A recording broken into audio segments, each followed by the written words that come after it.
This is the Vaguely Nerdy Podcast, where every week this brother-sister duo gets together to discuss the box office, latest film and TV scoops, along with our latest movie or show review, and what we are getting into next. We're your host, Cheryl. And Jay.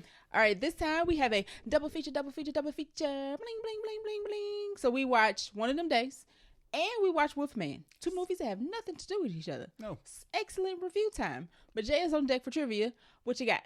Okay, so this is Wolfman trivia because there's not much One of Them Days trivia. Okay, it works. There was, that there was in a Monsters universe that Universal tried to start, but failed. There was originally a Wolfman project that was planned for that universe called The Wolfman. Of course. That was pitched by another actor who also wanted to star in the role as well. Oh, I knew this answer at one point. Oh. Okay. But I don't remember. Okay. So it's still trivia. So who was that actor? Tom Cruise. No. He did The Mummy, though. So right. Close. Is he popular currently? Yes. Has he been in a Marvel movie? No. Has he been in a DC movie? No. Has he been in a Jurassic Park movie? No. He has not secured any big franchise hits. No Lord of the Rings? No. Oh, no. Okay. He has been on the podcast twice in two separate films. Recently? One recent, one not recent at all. Okay, black or white? White. Recent. You would not have thought of this person in a horror movie. No. Okay. You said no MCU. I was about to name somebody literally in the MCU.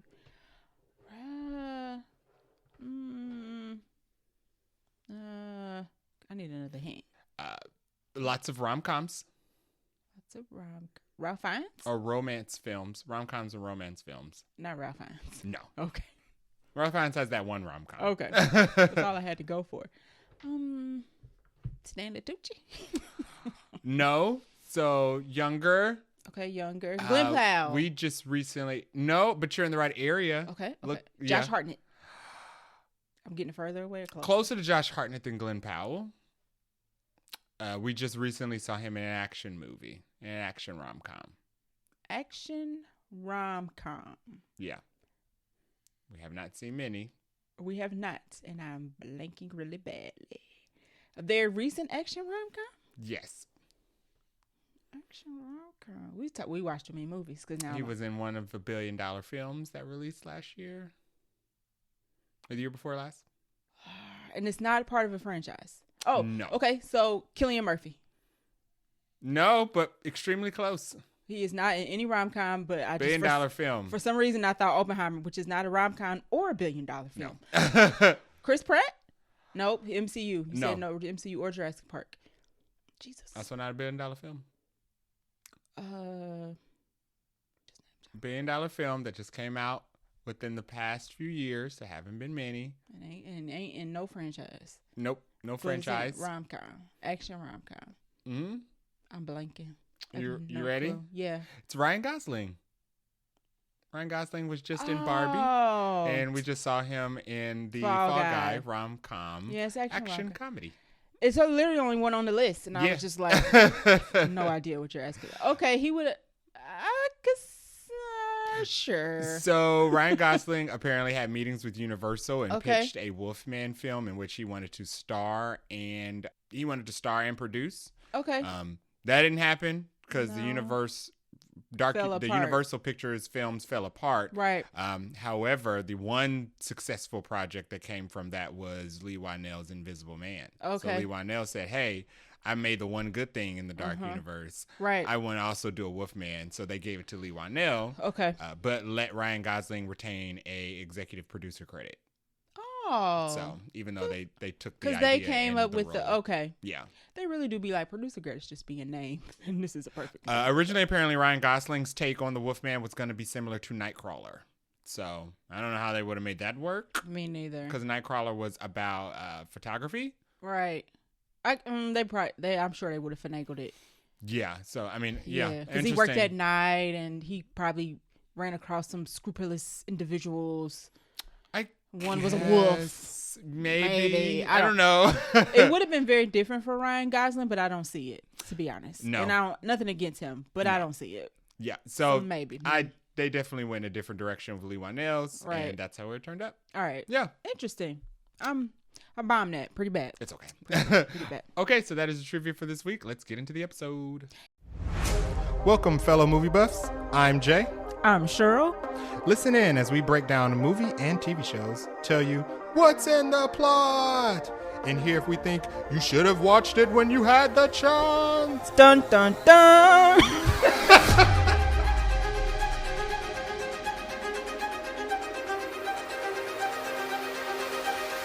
All right, this week we actually have news, we actually have trailers, and we actually have Buncha Crunch. So we're going to start off at the top here real quick.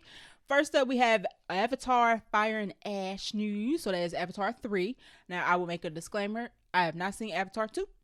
Jay, did you finally watch it?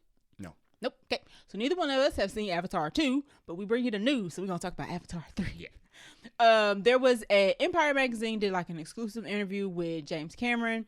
He talked about the movie and said that this movie will be introducing a Ash clan, which is not surprising because it's called Fire and Ash. Yeah. And they're going to be led. This is a new clan that's going to be led by a character called Varang. I think I'm pronouncing that correctly. Okay. She's a leader of a people that have gone through an incredible hardship, like every other clan in every other movie. But the way they set this up, it seems like she's gonna be like the main antagonist of this because she is hardened. She's hardened by the hardship that her people have to go through. Yeah, he definitely said that they're the villains of the film. Right. Yeah. Which last movie there was the villains was also another clan, right? I think I know that much. No, the last movie they introduced another clan. They were they had a tumultuous relationship, but I think they ended up banding together and fighting the white man again. Power friendship. Yes. Gotcha. We are also getting a new introduction of another group of people called the Wind Traders. They are nomadic traders equivalent to camel caravans, or in what I thought, the Worms in Dune. I was like, this feel like a Worms and Dune situation. Okay. Because they are camel caravans of the spice road back to the Middle Ages. So he's relating these traders to like the camels who used to be on the spice road. Okay. Worms, Dune, kind of similar. Okay. There is some concept art that came out about it. It looks, Avatar movies look amazing. Yeah. I'm just not a fan of the plot. So it's super derivative. Of such everything. Are a lot of things, but that's like super derivative. So, but Disney they all make $1 billion. So Disney just be like, sure, James, do whatever. Yeah, I jumped on the Avatar bandwagon hard for the first one because it was like the best at the time coming out. Blu-ray was blowing up, it was like the best looking home released video that anybody could ever own in their catalog. Yeah. So I like played that disc to it wouldn't play anymore. By the time the second one came out, it had been 40 years. So I kind of forgot about it. About 84 years exactly. And from what I've seen about the second one, it kind of just feels like a soft reboot of the first one. I think I read the ending because I was just curious, but I don't think I'll be watching. Yeah, I find the plot of this one much more interesting. Okay. Because it's Na'vi versus Na'vi. Oh, okay. Instead of Na'vi versus artificial white man Na'vi. Well, and in the article, James said that they're trying to get away from like all humans are one thing and all Na'vi are the other, and it sounds like they just want to remove the human element altogether. Good. This one. Yeah. So maybe I like this is a little bit more. It's sci-fi because it takes place in space. Fantasy. This is more fantasy though, right? Because it's more tribes, and I like seeing like the diversity between the Na'vi. Okay. Yeah, I like that. And I think that's what this movie is supposed to just focus on them versus them fighting robots. Exactly. Yeah. So this will probably also make $1 billion, maybe $2 billion. Probably. Yeah. It'll be the highest grossing film of all time when it releases. All right. Yeah. I think this comes out next December. I should have looked this up before we started recording, but this is coming out next year, not this. Wait. Yeah. Wait a minute. So this when is coming Avatar out. Coming out? December 2026. We about to check it out. I'm doing my Googling. Nope. I lied through my teeth. It is coming out December this year. It's January, so this year, next year is still kind of a fluid concept. It is coming out. It's not coming out on Christmas, but it's December 19th. So it'll be Christmas holiday movie. So it'll be this versus Anaconda. Yep. That was a smart decision. That was a smart business decision for Anaconda. Counter-programming a little bit. Okay.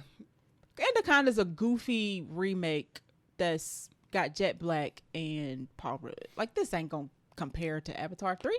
I mean, but Avatar is Disney, so it's gonna. And you don't need to see. Is Anaconda Disney? Who knows?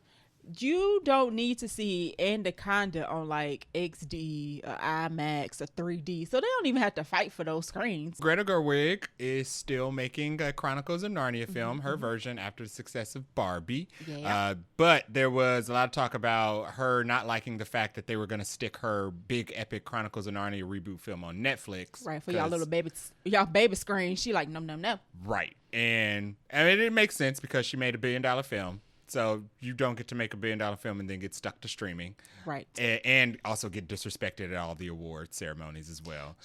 She got kind of left in the cold on that Barbie movie. And you made a point that she kind of knew that going in, but I feel like her plan was to change the deal. Which is exactly what happened. Which is exactly what she did. So Greta Gerwig has made a deal with Netflix that she is going to release her Chronicles of Narnia film in about 1,000 IMAX theaters exclusively for the first 3 to 4 weeks. And that is worldwide, not just United States. And then it's going to go to Netflix.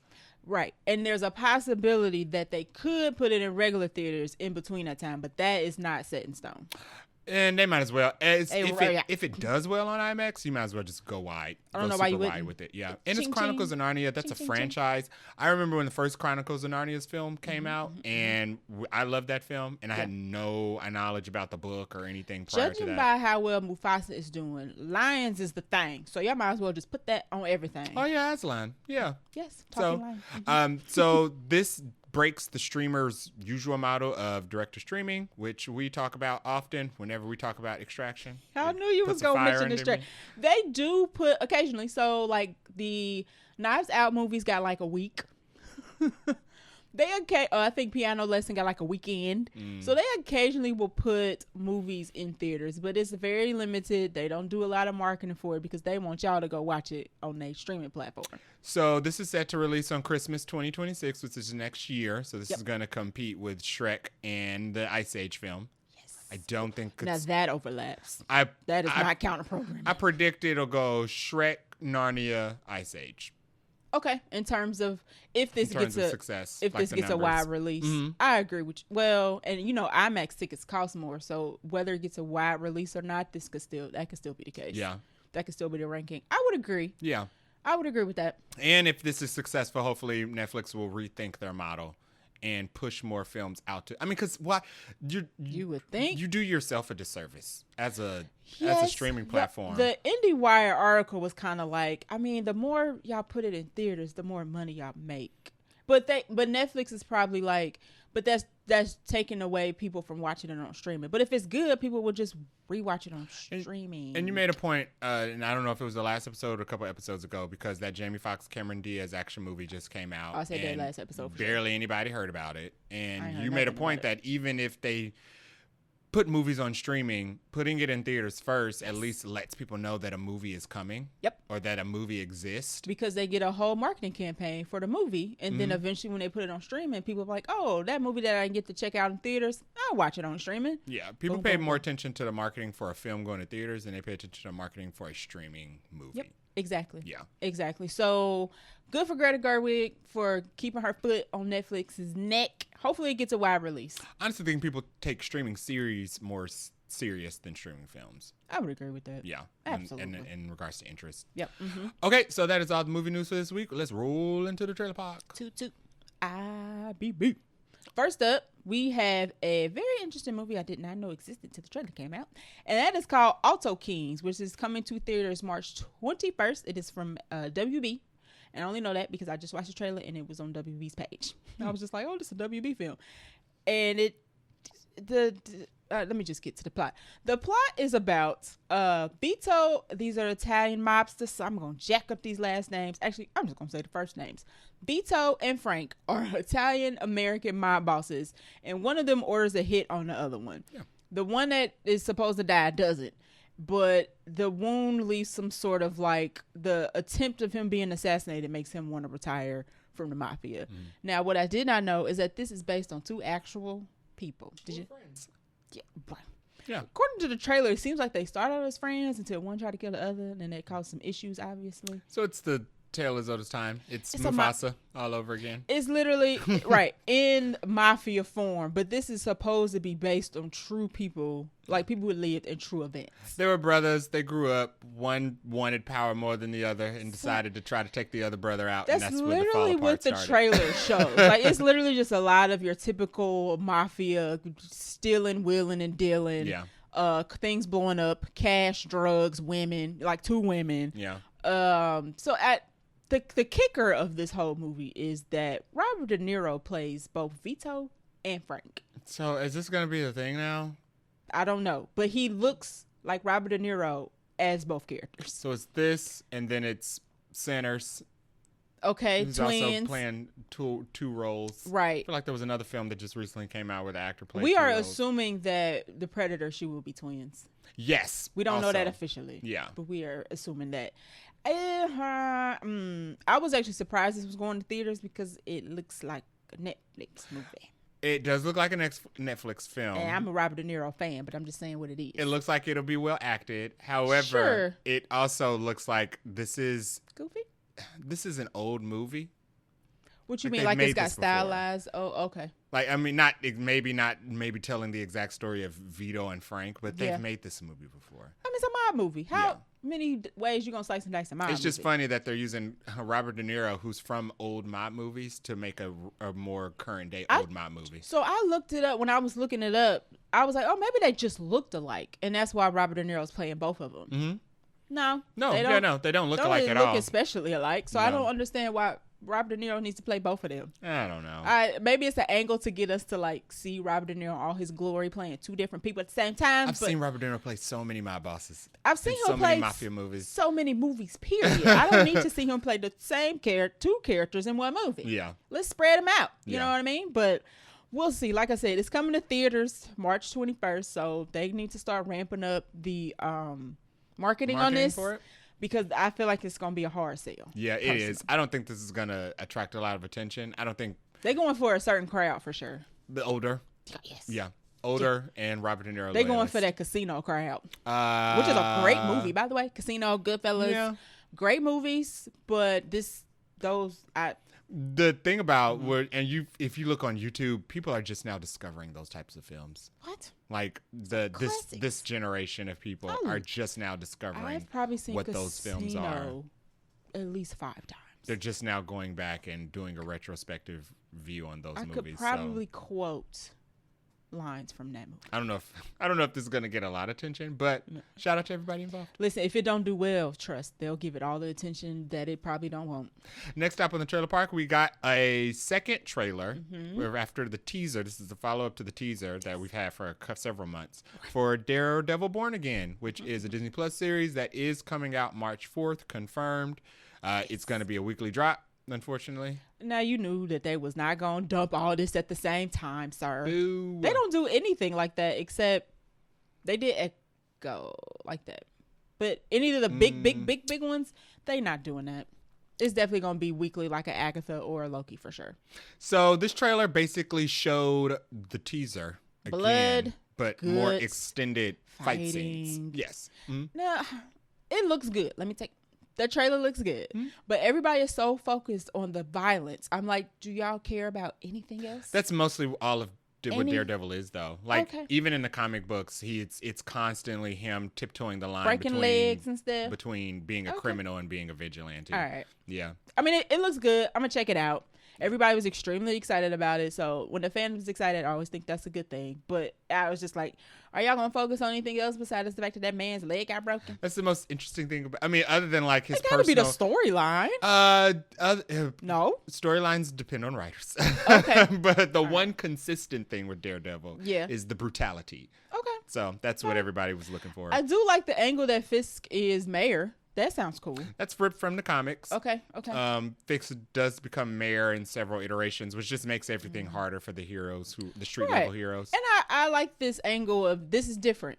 Yeah, at least for me in a TV show. He becomes like basically the street level Thanos. Okay. So it's smaller scale, but they have another group of heroes who have to band together and figure out how to defeat him. I do like that. I like the addition of other characters. White Tiger. Yes. They are bringing in, which he will probably be killed in this series because some White Tiger background for people who do not know who White Tiger is. There are two White Tigers. People as me. There are two White Tigers. Okay. There is male White Tiger and female White Tiger. I can't remember the name of the male White Tiger because he dies so early on. Oh. The official White Tiger is usually his daughter. Who inherits the mantle after he dies. Okay. Kind of similar to how Daredevil's dad was a fighter. A boxer, and he died in Daredevil, and he became like a vigilante after that. Well, they're starting to film season 2 while season 1 is going. So maybe he makes it through this season and dies next. Yeah. Maybe. So White Tiger, who is basically another street level hero. Okay. He wears a white tiger suit. He looks very white. We have Punisher is returning. Got it. Bullseye is making his debut, who is Daredevil's... I don't know if they're not related. Okay. No. Bullseye. Hawkeye has a brother. I don't think Daredevil has a brother. I'm not sure. Okay. So we're getting Bullseye in this. It looks like he's in prison, so he may have already been a vigilante and been busted. Gotta bust him out. Karen and Foggy are coming back. I noticed. Who used to work at his firm. Everybody's very, very excited about that. There's another woman who's been casted in this who is supposed to also be another lawyer who is a partner of his in this as well. She's probably evil. And it looks like we've gotten Kingpin. His son is back, who is supposed to have a larger role as well. Okay. And they brought Vanessa back, who is Kingpin's wife. Okay. Yeah. Okay. So, I did see the picture of her. And I'm not as familiar. Like I said, I didn't watch the show on Netflix. So all of this, outside of Daredevil, all these people was new to me. Yeah. So that'll be fun to watch. It looks like the villain of this is going to be somebody called Muse, who I'm not familiar with. Okay. But looking at the trailer, it looks like, in the stills, it kind of looks like he's supposed to be like the Batman, Matt Reeves, the Batman's version of like Joker, Riddler. Yeah. Okay. Yeah. Okay. Or Hush. Yeah. Okay, it looks good. It looks nice and violent, like everybody wants. We already know season 2 is coming, so this is probably gonna end on some sort of cliffhanger. So y'all buckle in. Daredevil and Jessica Jones were the best of the Netflix shows. I did quite enjoy Jessica. Now that I did watch. So I watched the first 2 seasons of Daredevil. I fell off on the last season. Okay. I don't even think I kept my Netflix subscription. Maybe that's why I fell off the last season of Daredevil. But after they announced that they were like killing the entire Marvel universe on Netflix, everybody kind of fell off. But I would like to see Daredevil and Jessica Jones back if they're going to bring back any of the Netflix people. I would like to see She-Hulk in this somewhere. Yeah. And they can bring Luke Cage back. I don't think Luke Cage needs his own series again. Okay. But everybody except for Iron Fist can come back. Yeah, I'm okay with everybody returning except for Iron Fist. Or either watching or reading some behind the scenes of how Iron Fist was made. And I was like, no, thank you. It's not good. But that'll be exciting. That'll be our second Marvel show of the year. The Spider-Man animated show is first. I'm going to watch that. Okay. That premieres, I think, in a couple weeks or next week. Colman Domingo as Norman Osborn. I absolutely want to see that. I'll check that out too. All right. Next up on the trailer park is Until Dawn. This is another live action adaptation of a video game franchise that is, this is part of a franchise of films that's not called Until Dawn. They're called like Dark Mysteries or something. Okay.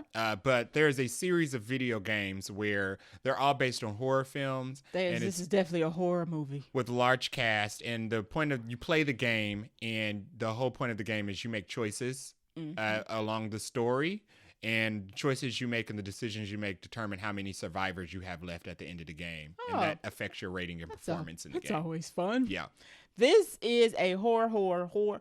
This might be too much for me horror movie, so horror fans might like this. But from what I understand is a family or friends, I think they're friends, go to a house and they're stuck in some sort of time loop where they keep getting killed over and over. And the goal is for them to survive until dawn so they can get out of the time loop. But there's some thanky things that keep killing them that look real nasty and gross. Yeah, so it looks like every day there is a different monster or a different killer who is trying to kill them in the loop.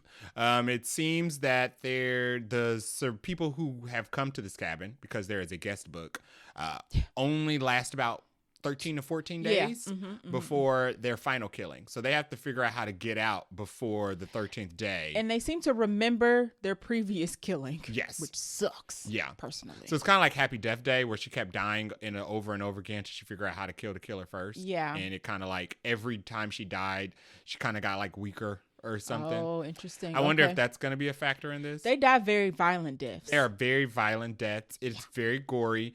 The monsters range from anything from just like a regular masked man who is killing them, or a werewolf, a zombie. Gross. It looks like there's a Wendigo, which was the monster in the video game. Gross. This disappointed everybody.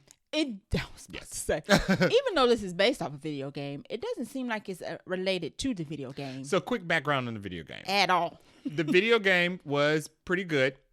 It was the first in the franchise. Okay. And it was about a group of friends who go up to a cabin. We got that part right. They play a prank on a group of sisters, and the sisters run off into the forest and fall off a cliff. And they assume that the sisters are dead because they fell off a cliff in the mountains.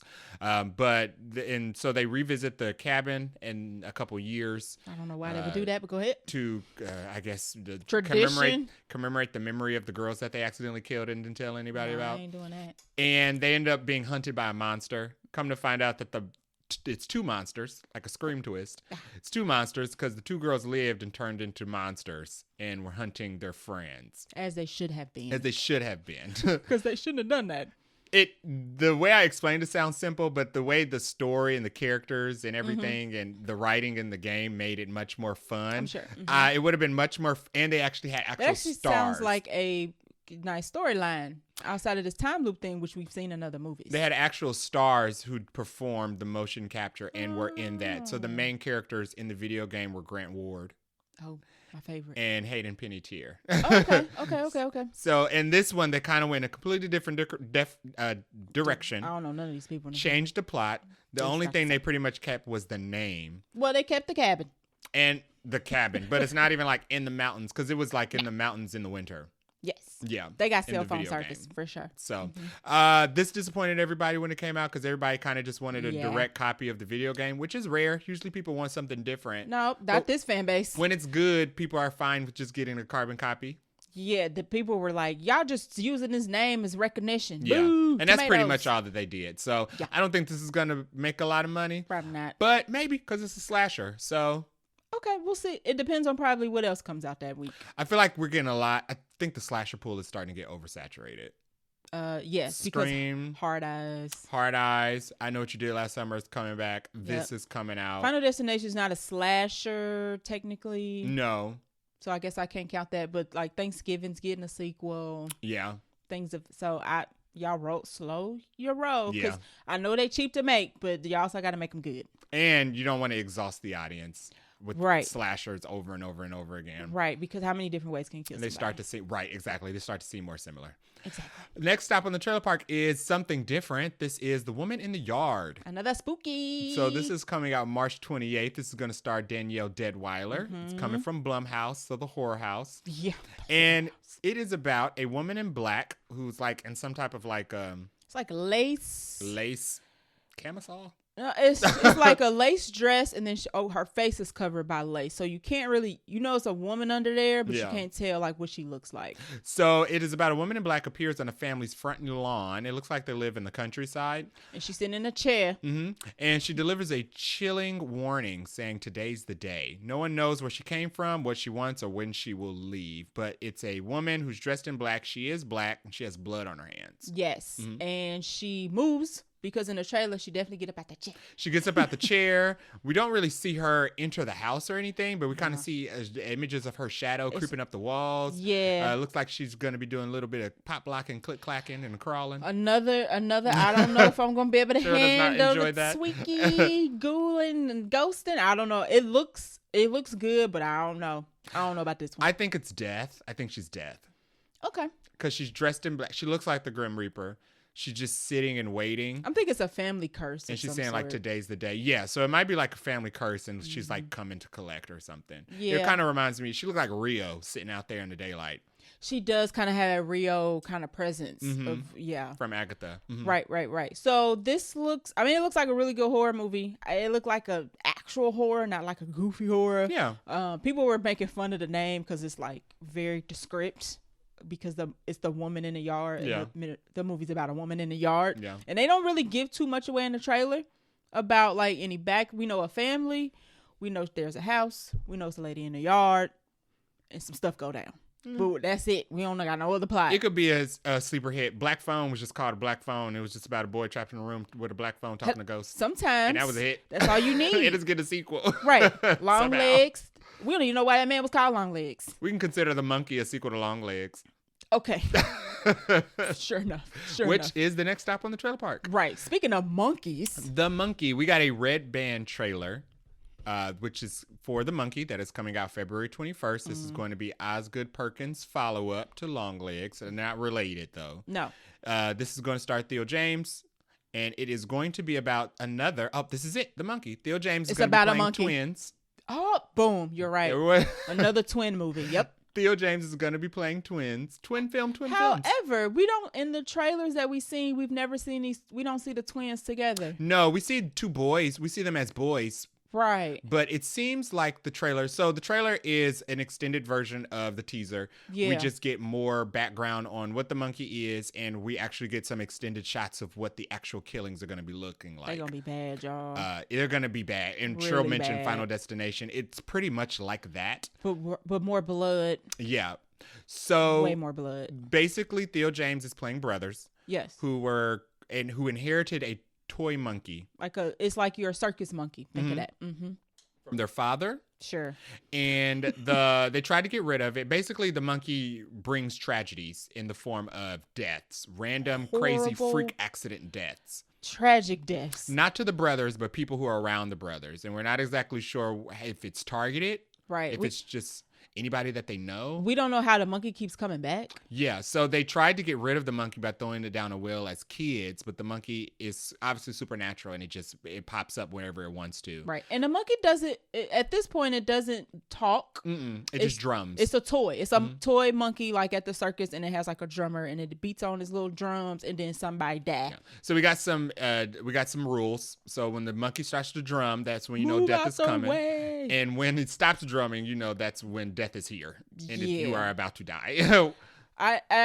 The insaneness of how people are dying seems like they taking it Final Destination and turning it up 10 notches. So we get some shots of a woman who's opening a door. It looks like a shotgun falls out and blows her face off. Yep. We get a crossbow death and looks like a gunshot. Yeah, like what do you call it? Not thrift store. Pawn shop. Pawn shop. Mm-hmm. Yeah. We get a woman whose face catches on fire because she puts it too close to the burner. Yep. We get somebody who the TV falls into a pool, and then the girl jumps into a pool, so she gets electrocuted. Looks like their mom's head was chopped off at the hibachi. Benihana. Yep. Yes. Somehow Tatiana Maslany is going to have blood falling from all of her face orifices. Yep. So she's not going to make it. No. So lots of death, and we're not exactly sure what the monkey is motivated by, but super interested.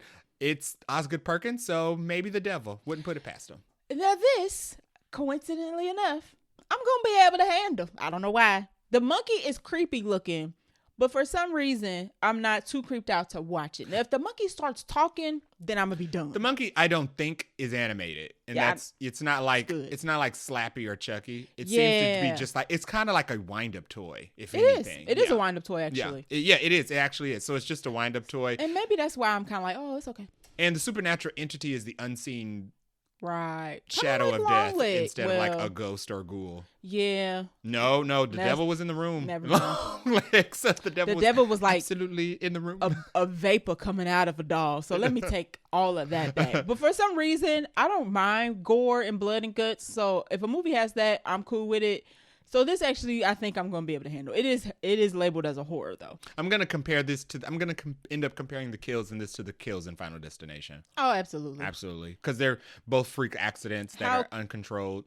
How creative are they going to be able to get is what I'm curious about. Yeah. I'm also interested in seeing both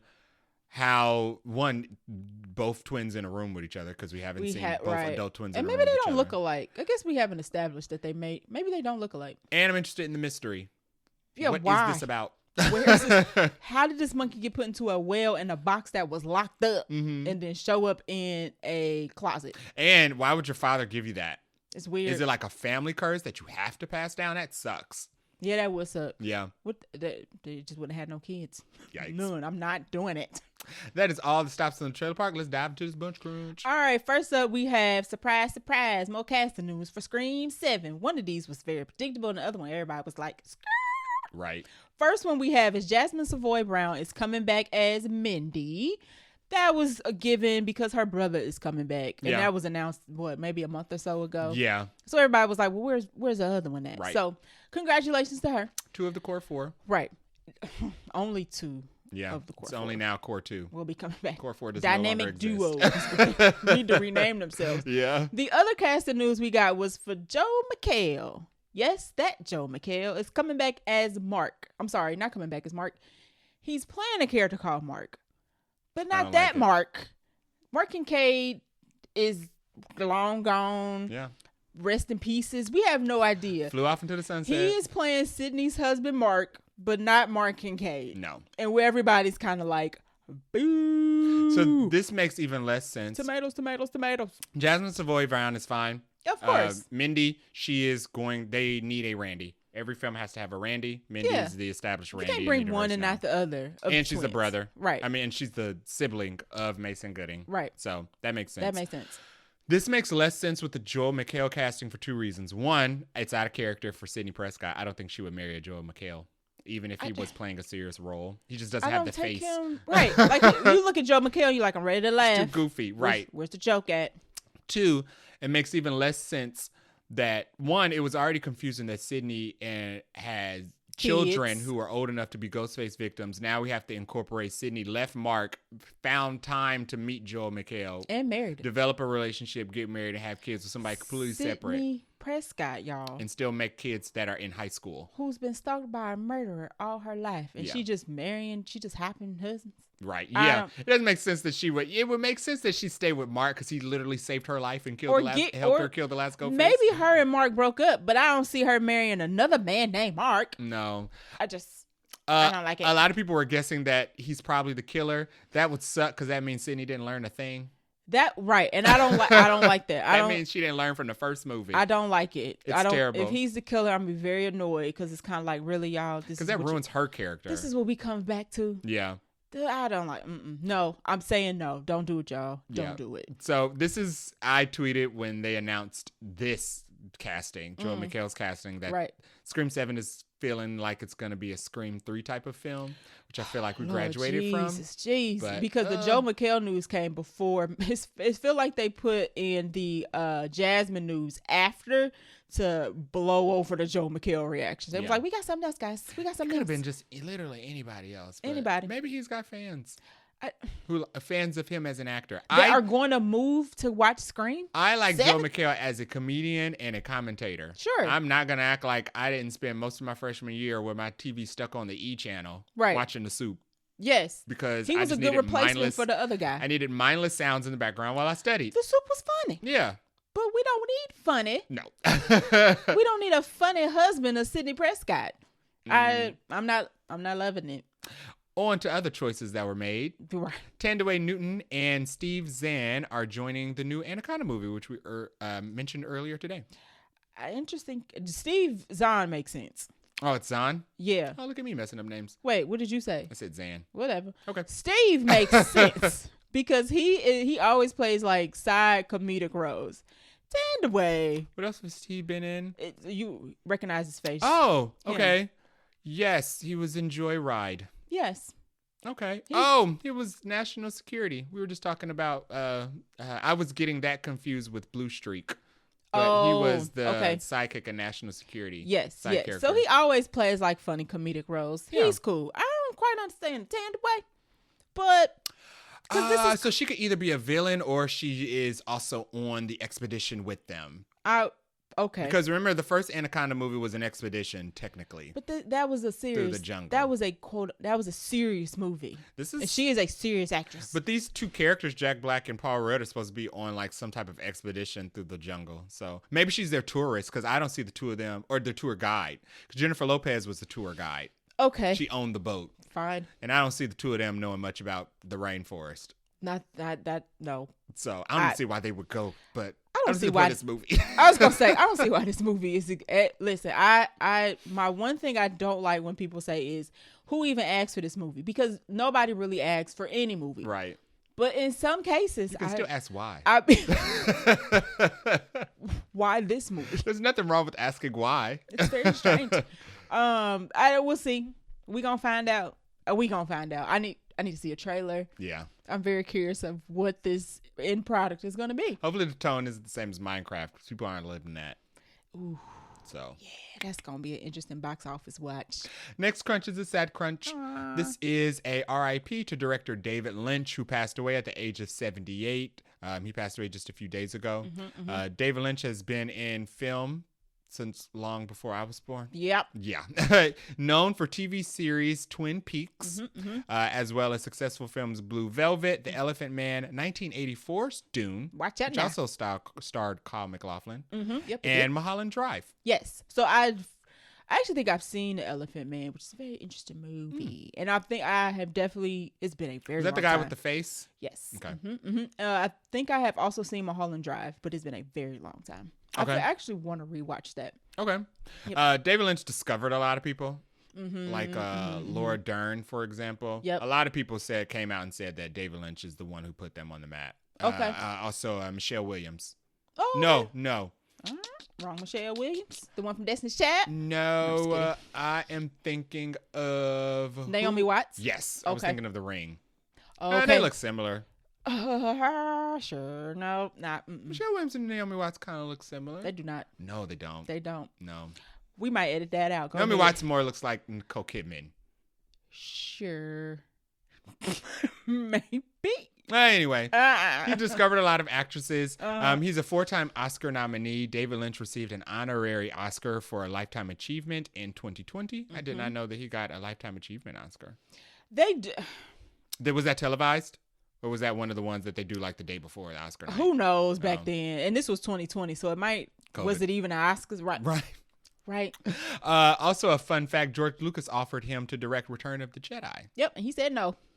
He was like, nope, George, that's your movie. You do that. Yeah. But he probably would have did a good one. It would have been a different take. It would have been a different take. It would have felt different, probably. Yeah. He played Steven Spielberg's... He played a director. Yes. In Steven Spielberg's Fableman's film. Yes. He also did voice work on the Cleveland Show. He turned down doing a voice role for Disney so he could be on the Cleveland Show. Hey. So yeah, you like what you like. Ain't nothing wrong with that. Fun. I enjoyed reading a lot of stories about him, how he would do things to trick executives to get out of his face. There's a clip going around of him where somebody wanted him to make a shot shorter, and he goes off like, I'm tired of this. Why do I always got to make stuff shorter? There's that. Somebody shared a story about how they called and let him know ahead of time that the executive was going to come down while he was filming to oversee his filming. So when the executive showed up, he told the executive that he had an amazing face and he would have used him as an extra. Okay. So they carted the executive off to hair and makeup and put him on set, but didn't tell him that the scene that he was going to be filming was the last scene of the day. So he sat in a diner off-site out of David Lynch's face all day until it was time for them to shoot that scene. So he didn't actually overlook him. That's how you know executives really want to be in front of everything. Because why would he sit there all day? Why would he sit there all day? And you were down there to oversee production, not to be in the film. Right, so. Exactly. Because he probably knew that's all. So just tell him we're going to be in. He's going to be in the movie. Right, exactly. That's funny. So R.I.P. to a legend. R.I.P. to a legend. All right, so that is all the movie news, Trailer Park, and Buncha Crunch for this week. We're going to take a short break and dive into our double feature review. Time. First up, One of Them Days. Yeah. This week, we watched 2 movies. First up, we have One of Them Days, which released January 17th, 2025. It is directed by Lawrence Lamont. He also directed episodes of Rap-ish. I have to say ish because, we don't put the explicit content on this, which was an HBO Max or HBO TV show. Yeah. And then he also has directed several Big Sean music videos. I think this is his first feature film. Good. So, the cast and characters of Rap-ish include... This is One of Them Days. Just that fast. The cast and characters of One of Them Days include Keke Palmer, We have SZA, who I think this is also her first movie. Sure. I didn't see her filmography have anything else in it, unless you count her music videos. Vanessa Bell Calloway, Keila Monstero Masia, I think is how you say her name. Maud Apatow, Cat Williams, Joshua Neal, and Aziza Scott, and Patrick Cage. I was like, hey, where am I going to stop at? I'll stop there. Those are our main characters or main actors in this movie. Runtime of 1 hour and 37 minutes. It was nice, short, and to the point. Budget of $14 million, which is good. Like, this is good for a budget for a movie. Opening day was $4.4 million and is projected to do $10 to $13 million opening weekend. It's good. Which is pretty good. It's actually currently on track to open number 2 behind Mufasa, which is still making money, y'all. Still number 1. Barry Jenkins is still making money. Wow. All right, so the ratings for One of Them Days, cinema score is A-, which, I mean, anything in the A range is good in my book. Rotten Tomatoes scores of a 96 for critics and a 93 for audience. Yeah, so everything's green across the board. This is getting 10s. Oh, you know, like 9.5 across the board. So do you want to hit us with the plot of One of Them Days? Sure. So the plot of One of Them Days is Drew and Alyssa are roommates. They have lost their rent money, a la Craig and Day Day. And they have to go on various hijinks around the city to find a way to make enough money before they are evicted. Correct. It is very Friday coded. Yeah. But that's a good thing. Yeah. That's actually a good thing. So we're going to get into our non-spoiler thoughts and then our spoiler thoughts, and then we'll talk about our ending and all that jazz and our miscellaneous notes and whatnot. So non-spoiler thoughts. You want to go first? You want me to go first? All right. Let me pull them up. I already said this. I literally just said it. People say it's Friday with women characters, and it is.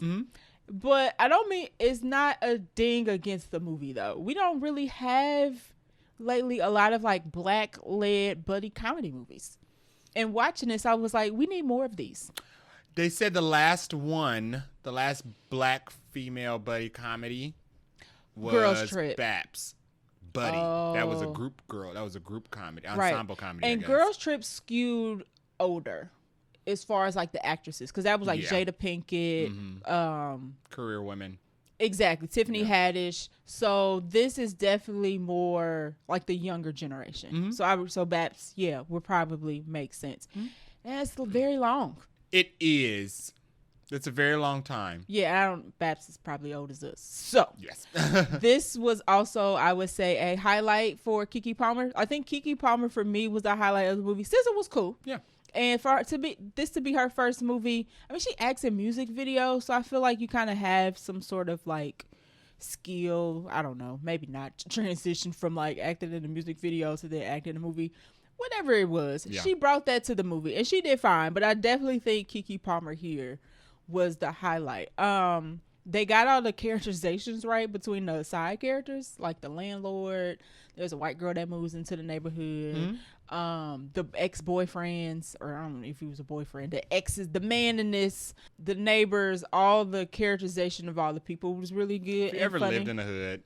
Right. If you ever lived in that type of like neighborhood, you'd be like, that's so-and-so. That, you probably name somebody like that. So-and-so, that's so-and-so. So-and-so. Even the payday loan people they got right. Yeah. Even down to the Cat Williams character is a homeless guy outside. Like, they even got that right. Harassing the people going inside. Random people talking to you when you're trying to go do your business. So that was good. And then I would actually rewatch this. Yeah. This has some rewatch factor for me, which I wasn't expecting going in.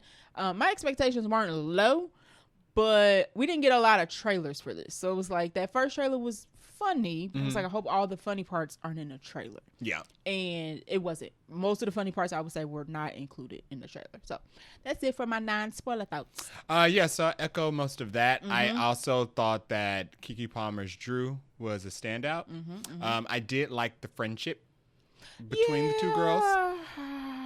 It added to it was tense, and it was supposed to be. It wasn't tense because there was anything wrong with the writing. Their relationship was not. Their friendship was not perfect. The friendship was absolutely not perfect. And you could probably mimic some people's real life friendships, but it got But when they were good and they were having like good girlfriend moments, I was like, okay, it was good. I've seen this in real life. Actually, both. When they were having good girlfriend moments, and then when they were arguing, I was like, this is accurate. This is accurate. Had good use of the side characters, kind of like Friday, which isn't a dig.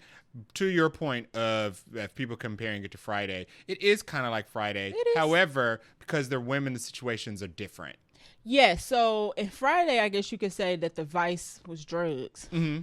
In this, I can say the vice was men. So that's a little different. Yeah. That's how they kind of changed it up. Yeah. The situations are different, and the people they know are different, and that's what makes it not feel like a carbon copy. It reminds me of Friday, and it makes me want to revisit Friday, but the movie is not Friday. It is on its own as well. Yeah. It's a good feel-good film about friends. Exactly. I like that it wasn't too serious. It wasn't. It has, heart-to-heart moments, but it wasn't like... The situations that they were in were impossible. Of course. And somehow they would find ways to get out of them. Right. And I did enjoy that because it made it feel fantastical. Because it's like no human person in real life would get out of this situation. And that's how it's different from Friday. Exactly. Friday was very grounded. We are like in fantasy land. This is kind of almost based in a parallel universe. Right. Where people survive situations that ain't no way. There's no way. But it made it funny, right? Right. Because you're like, there's no way y'all getting out of this. They get out and you're like, okay, y'all, sure. Yeah. I thought the acting was good. Yeah. I don't think all the jokes hit. Not every single one. But the funniest jokes to me were the one-liners.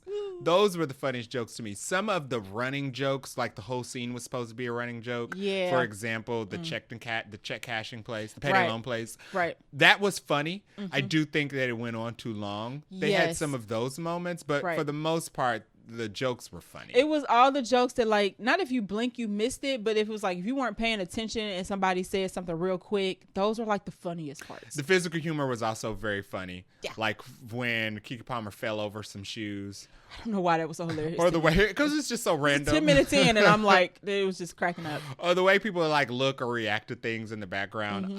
They're the tenants in their apartment community had a lot of character. Yes, and I liked enjoyed that. That was good. Yeah. Like you said, all the side characters were also good in this. Yeah. So those are all of my non-spoiler thoughts. All right. So that is it that we have for non-spoiler. If you don't want to be spoiled, although, I mean, this is one of those kind of movies where, can you really spoil it? Right. Sure.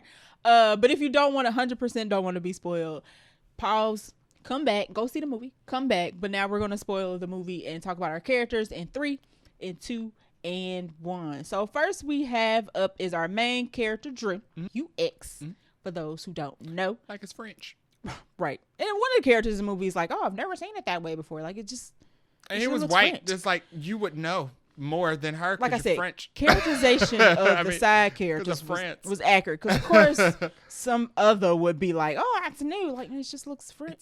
It looks like it's spelled in the French way. Anyway, so Keke Palmer plays Drew. She is our just trying to make it, just trying to get ahead character. She works at a 24-hour fast food joint. And the premise of this movie is she has a interview to be a franchise manager at 4:00.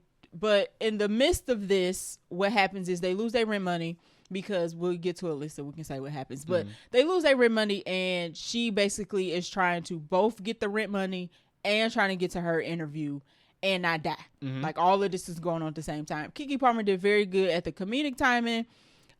This few serious moments that we get. She also, her character is a little awkward around men, so that was also funny. And then she is both Day-Day and Craig at the same time. Because Day-Day in Friday 2 and on is our comedic relief, and then Craig's our level-headed person. But she's kind of both. Because, I mean, Keke Palmer's just known as being, like, funny. Funny, yeah. So she's able to flip back and forth and be both of those characters at the same time. So I thought that was pretty good. I liked her character the whole movie as opposed to Alyssa. Sometimes I did not like. Ooh. But we'll get to that. But Keke Palmer's character the whole time, it was just like, sometimes like, girl, just leave Alyssa behind. There were audible outbursts in the theater to say, girl, it's your friend. Right. And our theater we went on a Thursday, so that was technically preview night, so it wasn't packed in our theater. But we had a couple rows of women like behind us, and there was kind of commentary going on. But in a movie like this, you expect it, so it wasn't no problem.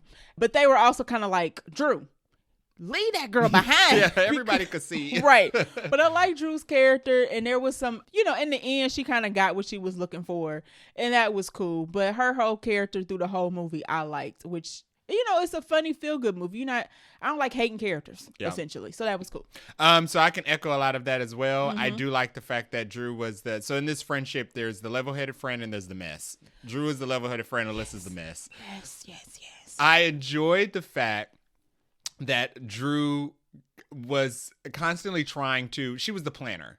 Yes. She was the planner, and she said that over and over again. So whenever the hijink would escalate and get worse, because that was the point of the film, they would constantly try to find a way to get the rent money and make the situation even worse than it was before. And Drew was constantly trying to elevate the plan. Get out of it. To get out of it. I liked that the plans were ridiculous. It made it more fun. Getting a payday loan or trying to donate $15,000 worth of blood. Right. It's just like that was our idea. Right. Because we don't know what Drew makes, but it's obviously she on a wage where they're having constant issues paying their rent on time. So clearly they living paycheck to paycheck. So for them to think they about to get this huge payday loan was like, it's not gonna work, but let's watch it. Let's watch and see. Yeah. Okay, so let's talk about Alyssa. The mess. Yes. She's literally a mess the whole movie. So I put in one of my notes is that SZA is the villain. SZA's definitely the villain of the film. I mean, there's another antagonist, but she like the main internal antagonist. She's the wolf in the sheep's clothing. She just and what I said, like I like to have a character in a comedy who I like through the whole movie, because sometimes you'll like a character and they do a flip and you're just like, God, I hate you. Right. This was Alyssa for me. And I guess I didn't really love her at the beginning, because at the very beginning of the movie, they lose the rent money because she gives it to her boyfriend. She gives it to the man she's sleeping with to go turn it in, and then he uses it on something else. And through the whole movie, it's just like, this is your fault. This is your fault, and you're acting like a mess. I was confused. Pull it in. I was confused about several things. One, why does Alyssa does not work. She's unemployed. She's just a freelance artist who doesn't make any money from her art because she doesn't even sell it. It only means she getting workers' comp. So she does not work. Alyssa does not work. The boyfriend does not work. The man she's sleeping with does not work. Sadly. Drew is the only person who works. I was very confused why Alyssa was the one who was handling the rent money. If you do not work, you can't touch the money. There's another scene in the movie where Alyssa get money, and I was like, no. Yeah. No. Why are you, without any form of income, handling cash? Right. You should not be handling the rent money. I was like, Drew, leave this girl. Because I thought that was crazy. She's not ready for the world right now. She's not ready. That was crazy. She was like, as soon as Drew said she gave the money to Alyssa, I said, that money gone. Gone. Dust. Alyssa ain't got no money. The thing is, and the movie moves pretty quick, which I like. So at the very beginning, Drew asks Alyssa, you paid the rent or whatever. And she's like, yeah, I did it. And she got this look like, yeah, I did it. And I'm like, oh, God, Here we go. Alyssa is the free spirit friend that too free. People you either have a friend like this in real life or you know a person who's like this and you stay away from them. But they basically leave all of the decision making to the ancestors in their head. Yeah. So vibes, spirits, and whatnot. All of Alyssa's decision making was based on the ancestors and the spirits and the vibe. She didn't have a plan. She was all about letting the universe realign itself and put her where the universe felt she needed to be. And as you said earlier, things get worse and worse. Yeah, sage, candles, all that good black juju. And that is pretty much why everything got worse between the two, because Drew was trying to make a plan and Alyssa was trying to talk to the universe and the spirits. Right. And it just and they end up having to falling out towards the end, as you would expect. And it's just like that, y'all need to have this falling out because this is not working. Alyssa was an extremely frustrating character in the film, but in hindsight, she was supposed to be. Right. SZA played that character well because she played it how she was supposed to. Yeah, her actions are what got them into the different hijinks. And the point of the movie is moving from hijink to hijink. You need the day in the formula. It would be boring. Right. Drew was the planner. The movie would have been Drew just getting the rent money. Right. Living paycheck to paycheck. Right. That would have been She would have got the rent money. The rent would have got paid. They would have had to figure out how to pay the rent next month. Over. I thought this was a good acting debut for SZA. I think that she played the character very well. I do think that she did deliver the comedic lines that did land well for me. Okay. Good. Yeah. I liked her. I liked the dynamic between the two when they would argue about her boyfriend? I was just about to say that. That actually one of my scenes that I really liked was when they actually were arguing. Mm-hmm. I was like, oh, now SZA turning up. Yeah. I was like, okay, I see it. I like the dynamic between the two when they were arguing, especially when it was about the boyfriend who was living in the house and not paying any rent. Not doing nothing. One of the funniest scenes was, I guess, when they revealed his erection. Yeah. Because they couldn't, Drew for the life of her could not figure out why Alyssa continued to let this man stay in his house. Super sprung. That was the funniest part of the film, only because of Keke Palmer's facial expression when she said, I turned around and I was like, right.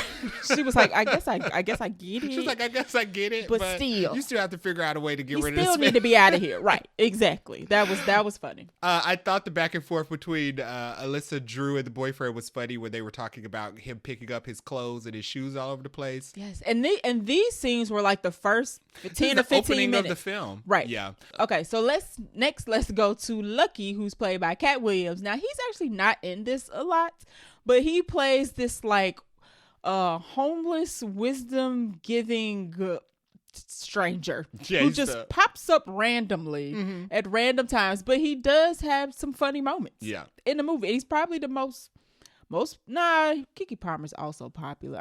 He's one of the more notable people in the movie. I'll put it that way. I guess he's the only legend in the film. Yeah. I mean, Keke Palmer, she a legend. She's a legend. Like he's like a mainstay legend that's been around for a very long time. Right. I also like the fact that he was a carryover kind of from Friday. A little bit, yeah. Yeah, because it kind of added to the comedy a little bit. Like, it's a cameo from somebody who was in a Friday film. Right, and he doesn't play the same character at all. No, not at all. Totally different from Pimpin'. Okay, not the same. But I would have liked him to be in this more, but I think it might have been too much because he just pops up randomly and says random things. He was in it more than I expected him to be. Okay. I thought he was only going to be in the payday loan scene, and that was it. But he does appear in several other parts of the film after that. And you're like, how did you get here? Right, and why weren't you a presence before? Which makes it funnier. So I like Cat Williams' addition to this, even though it was small-ish.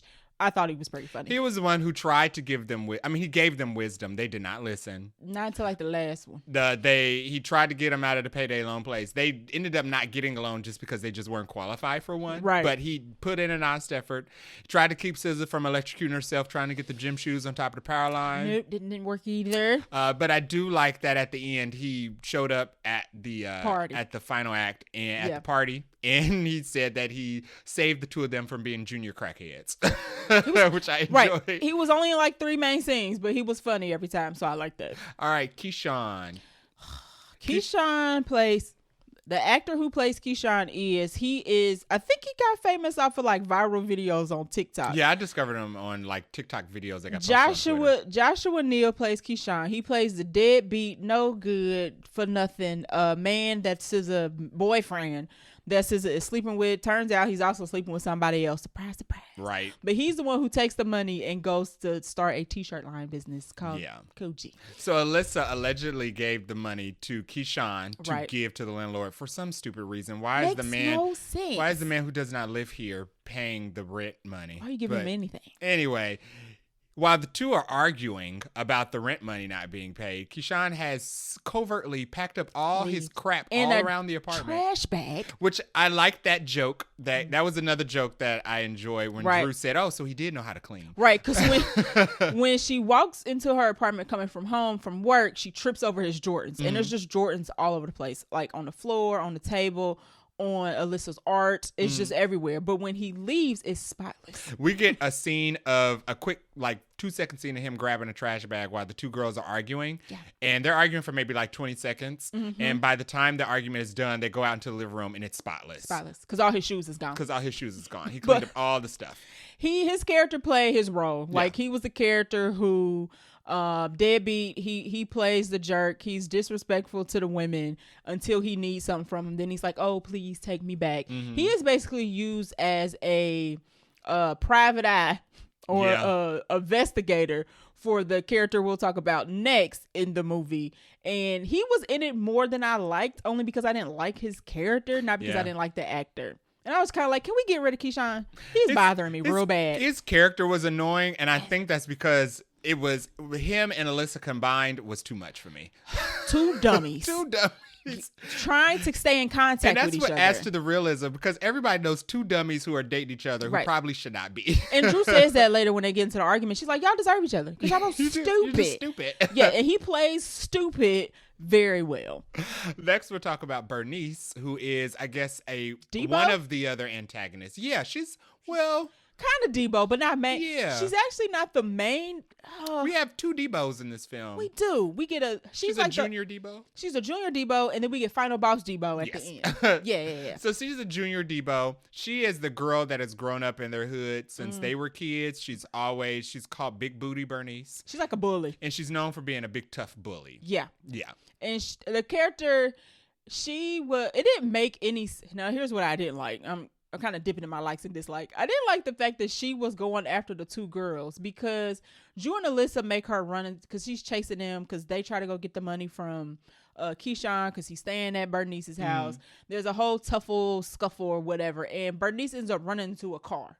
Like a car door, and she gets embarrassed because everybody's filming her. So now she's got this vendetta against Drew and Alyssa because she's like, y'all embarrassed me. But it's like, girl, the only reason why you in this situation is because the man sitting in your passenger seat. And it adds to the realism because, once again, the man is right there at the scene of the crime. He is the one who committed the crime, and he is still consistently getting away with it. Ain't nobody beating his butt up. No. So that was the only thing I didn't like. But Bernice is played to like Bernice is supposed to be played. It's a little comical because she's called, what'd you say she's called? Big Booty Bernice. Big Booty Bernice, and they show it in the movie. Like, she's twerking and all that jazz. She actually uses her butt as a weapon. She does. She like squat slams them into the ground. And somehow they get nosebleeds. I was just like, this is crazy. She's like a wrestler. Right. But there is one scene she has where there's a guy who keeps stealing people's food out of the church's driveway or drive through. Like, you order your food and they got to hand it out the window, but somebody runs in between the window and the car. She actually runs that man over in the movie. And I was like, you know what, Bernice? I like Bernice. You did a good job with that. Good bully tactic. I thought Bernice was fun as an antagonist. Absolutely was directing her energy at the wrong people. Right. Keyshawn was literally in the passenger seat. She could have just could have punched him right there. Mm-hmm. At no point did Keyshawn get any type of like punishment or anything. And I was just like, oh, it's always the man to get away. I do relate to the fact that, not relate, but I do feel for her when she was mad at the girls because they did technically break into her house. They did. And knock over her snake cage. But it was the man's fault. It was the man's fault. But it was breaking and entering. They did knock over her snake cage. They didn't have to destroy her property. Yeah, I don't know why Alyssa did that. Like, the snake was like not like a viper. So it was just slithering very slowly. So, I mean, maybe that is why they deserved to beat up. Okay, fair. She was beating him up for the wrong reason. She could have beat him up because, I mean, I don't have a snake, but if you come in my house and punch my dog, like, I'm going to chase you down and beat you up. It's gang on sight. So, yeah, I feel it. But she was funny. As an addition and as a foil, and I liked the fact that she kept the characters on their toes. She did. She did, because they're basically trying to run from her. And they were on the lookout for her for most of the film. Yes, and Keyshawn is her private eye because she's like, you know these girls. You need to tell me where they at. Yeah, so unfortunately, she ends up stealing their money when she catches up to the girls. Yeah, so she's she keeps her bully tactic. She don't get no soft spot or nothing. She beats them up and then she take their money. And let's do last on the list, which is Maniac. So Maniac is our love interest for Drew. He shows up pretty soon in the movie, and the first time he showed up, I was like, this dude looks. He's supposed to be like, you know, super attractive. I was like, I ain't feeling it. But he had a do-rag on, and then when he took his do-rag off, I was like, okay, I'm seeing it or whatever. But it was kind of minor role. He plays a bigger role at the very end of the movie. Yes. And he's just kind of in the background. Not really in the background. He's kind of in the foreground. And he pops up several times as Alyssa and Drew cross his path. And he's set up as he's called Maniac. And he set up somebody who might be a villain, because I thought as we were going through the movie, I was like, watch, Bernice and Maniac are brother and sister, and Bernice is gonna have Maniac try to beat them up or take their money or whatever. That's what I thought it was gonna be, but it actually didn't happen. Maniac actually turned out to be a good guy. Yeah, he just got a whack name. So y'all call him Maniac? I don't like it. Yeah, what's his real name? So apparently Maniac and Drew have been childhood interested friends. into each other since they were kids. Right. And they do kind of allude to the fact that he has gang friends or was involved in gang activity. Yes. Alyssa keeps mentioning that he's shot people. Right, and then there's a it's not a hammer, a machete, an axe. He's got a fire axe in his car, under the passenger seat. Yeah, it just like car. Falls out as this, like, why you got this in his bag? So at some point it's alluded that he might be an axe murderer, which I thought was funny, which would have been interesting. And he's driving around. I don't remember the car. It's like a tinted Benz or something. Real nice car, but he got an axe chilling in the passenger seat. Yeah. Everybody's like, so is he antagonist? What's going on here? Yeah. I thought he was fine. He wasn't in the movie a lot. No. He kind of just pops up just to have like slow motion heart eye scenes with Drew.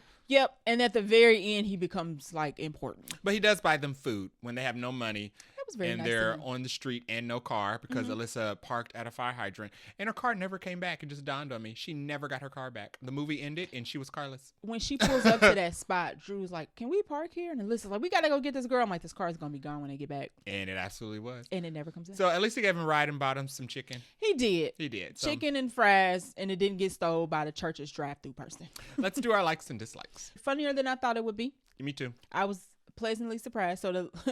So we didn't like The Blackening. And it was the last black comedy we saw. Yeah, so I was, and this is not the same team or the same actors. One actor from The Blackening. Oh, yes. The hairstylist. His name is Jamil. He played Jamil, Dwayne Perkins. There we go.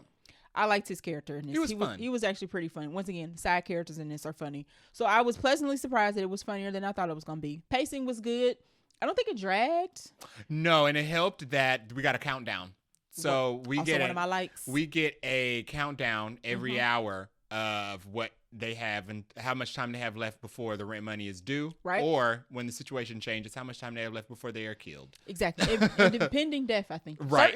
Certain death. Yeah, So that was actually that's actually my next note. I like the countdown because it lets the audience know where we are in terms of urgency and how much time we got left. So us as an audience, we got a frame time reference to be able to say, okay, so how much time do they got left to do whatever they need to do? Mm-hmm. So that was a good, I don't know if it's a director writing decision. That was a good idea.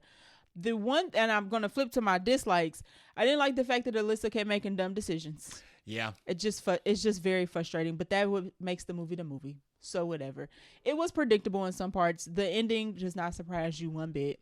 But it's okay. I don't go to this movie for plot twists and complex storylines. So that was totally fine. And then one scene I feel like they could have cut, though, was the little rail scene.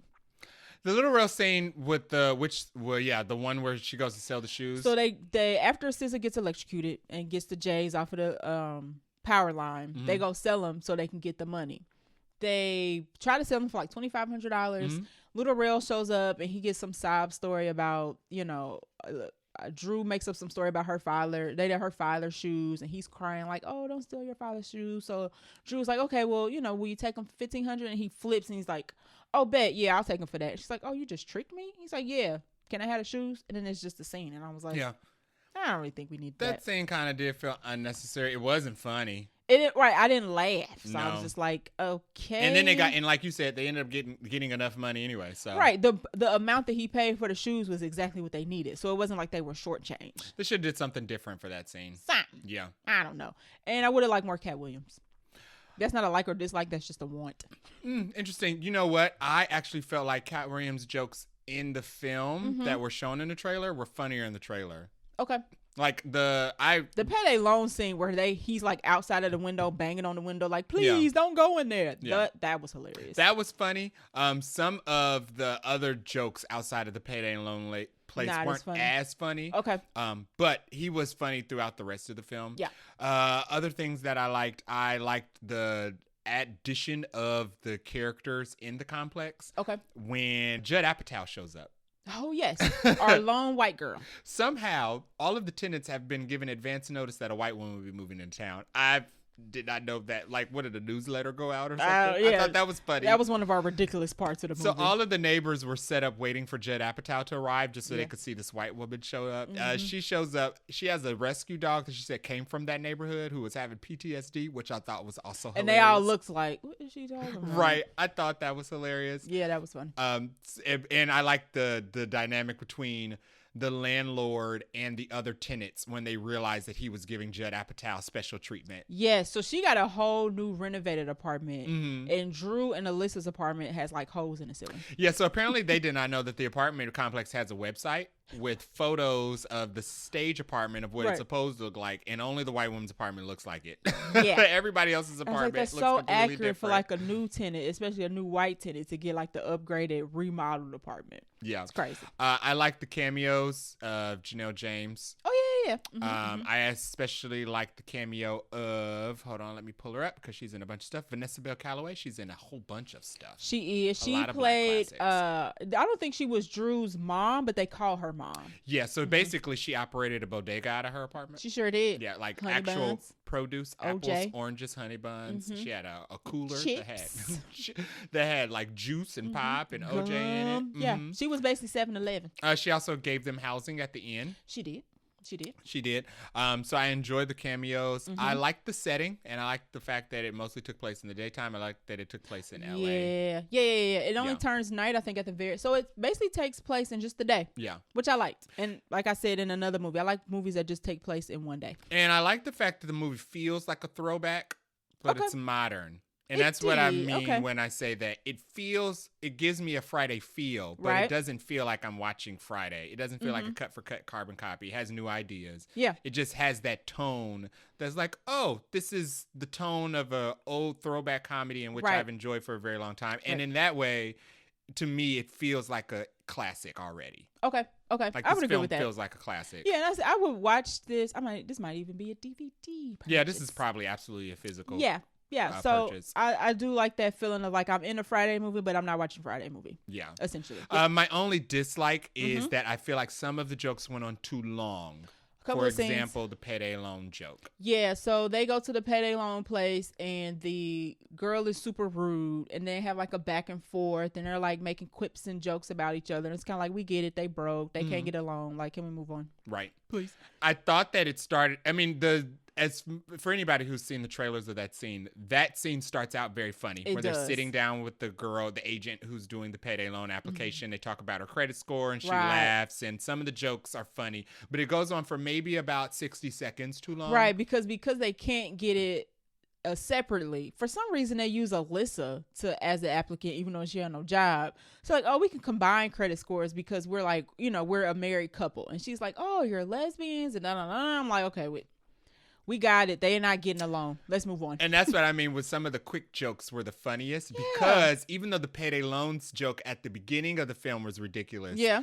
And this also adds to why I feel like this movie took place in a parallel universe. Okay. At the end, when our official villain, our official Debo gets apprehended, it's from the payday loan place who have like a police car that's like wrapped in the payday loan logo. They basically have a police squad for the payday loan people to find people who haven't paid. And that was hilarious to me because that is illegal. Yeah. You cannot, you as a payday loan distributor cannot hunt down people physically and arrest them. I thought that was hilarious because that is not based in reality at all. Something more ridiculous to add. But that is how it feels when you owe a payday loan. It feels like they are literally hunting you down.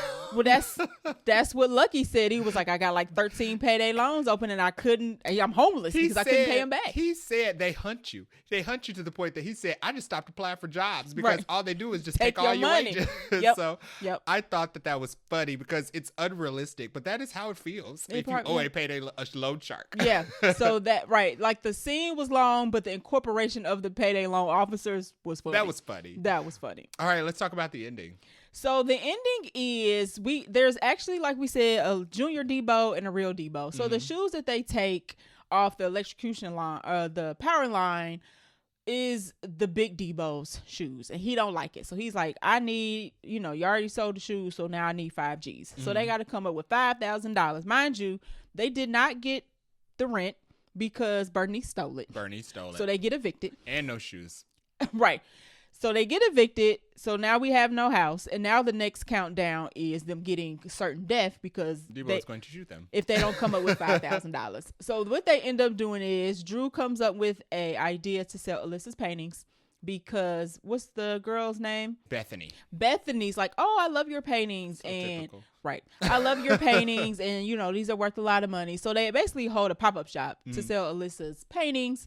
They come up with the money, but Alyssa's like, no, let's not give it to him because I guess it's a cycle. If you have to pay him once, you got to keep paying him. So Alyssa's turn now comes around for her to come up with the plan. She comes up with the plan to call the payday loan cops. They get Big Debo, and so basically they get to keep the money, but they don't have no house. There's a confrontation at the very end of the movie where they all get cornered into their apartment that they got kicked out of. Debo knocks over a candle. Yeah, so Keyshawn burns the apartment down, trying to light all of Alyssa's candles as an apology gesture. To get her back, right. And ends up trapping them in the flaming apartment. So at one point I thought they were going to die. I was like, is this how the film ends? At this point in the movie, I'm kind of, okay. Now, I just said that the pacing was good, but at this scene, I was like, wait, I think it's going on a little long, y'all. But they wrap it up pretty quick because the fire people come in, obviously because the apartment's on fire and you don't want to burn down the whole complex. And one of the firefighters is Maniac. So we find out that Maniac had an axe in his car. Not because he's a murderer. Not because he's a murderer. Although I feel like firefighters don't carry around axes in their front seats. Nope. But anywho, that's why he had the axe. Yeah. So he comes and saves the day. Him and Drew get together. Alyssa becomes a responsible adult, and Debo goes to jail for payday loans. Yeah. So Drew also gets a job because that was one of the of the main goals of Drew was that she wanted to stop being a waitress at Norm's, the diner she works at, and become a franchise owner. So it ends happily. She becomes a franchise owner because she befriends another black woman who works at the agency. Exactly. And Alyssa gets a happy ending because after finally selling her art and being discovered, she gets discovered by an artist who wants her to do a series of pop-ups. Yes. Yes. So the only thing they don't have now is a place to live. A place to live, which is offered by the mom of the complex. Right. So they end up having a place to lay their heads. Yeah. Essentially. Oh, and Alyssa don't get back with Keyshawn. Thank God. But Keyshawn does get with Bethany and moves into her apartment. Yeah, at the very end of the film, they do that thing where they show you a picture of the character and then they give you like a sentence of what happened next. And that's what happened with Bethany and Keyshawn, which was like, oh, typical. Did you have a favorite line or scene? Yes. My favorite line or scene is the unfinished braids scene. That was funny. So Drew's hair is in knotless braids, but she's got it in like a ponytail. So when she gets off of work, she goes to Jamil, who's like the neighborhood braider. And she's like, yo, he's already about to set somebody up to braid. And Drew was like, hey, are you going to finish my hair? He's like, whatever. I'll get to you when you get to you, whatever. But she takes her ponytail out. Typical black girl situation.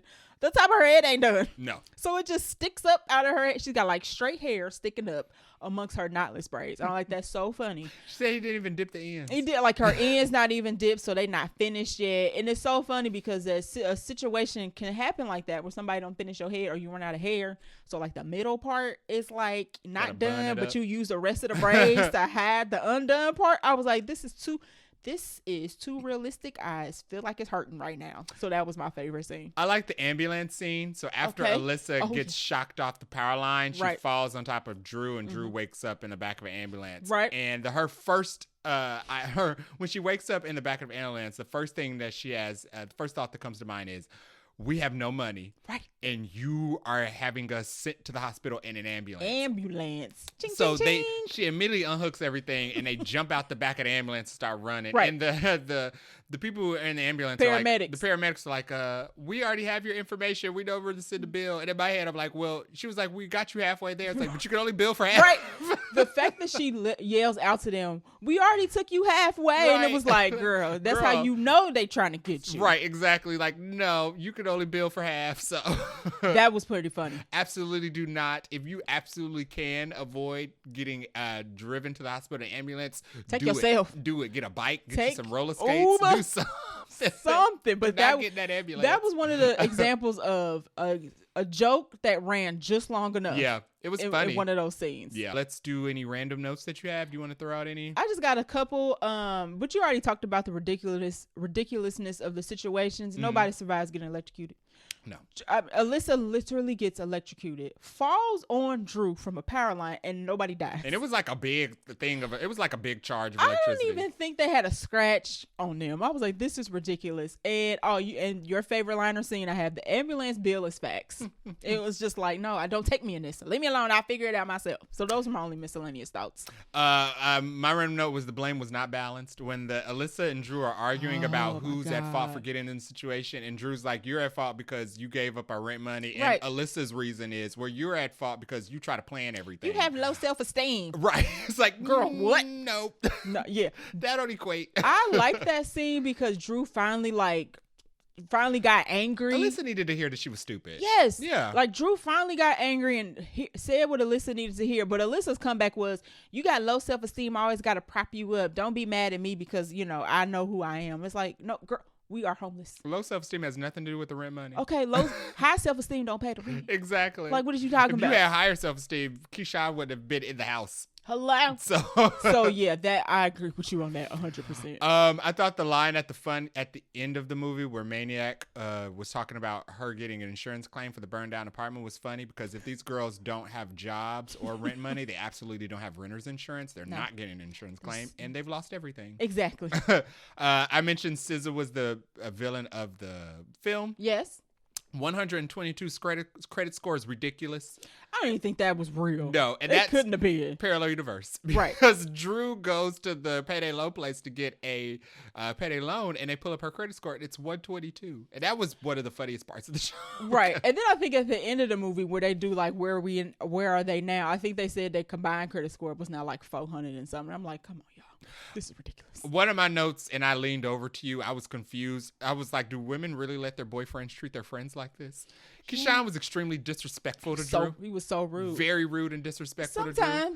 Sometimes it be like that. You are not the boyfriend. You are literally just squatting in the house that you contributing nothing. You do not pay for. The girl that you're sleeping with does not pay for anything in this house, and y'all are disrespecting. Right. And I said this is an extreme version of this, but I'm sure situations like this occur on the regular, unfortunately. I thought that the level of stupidity that Alyssa had existed in a parallel universe. Frustrating. But maybe people do actually have friends who are that dumb.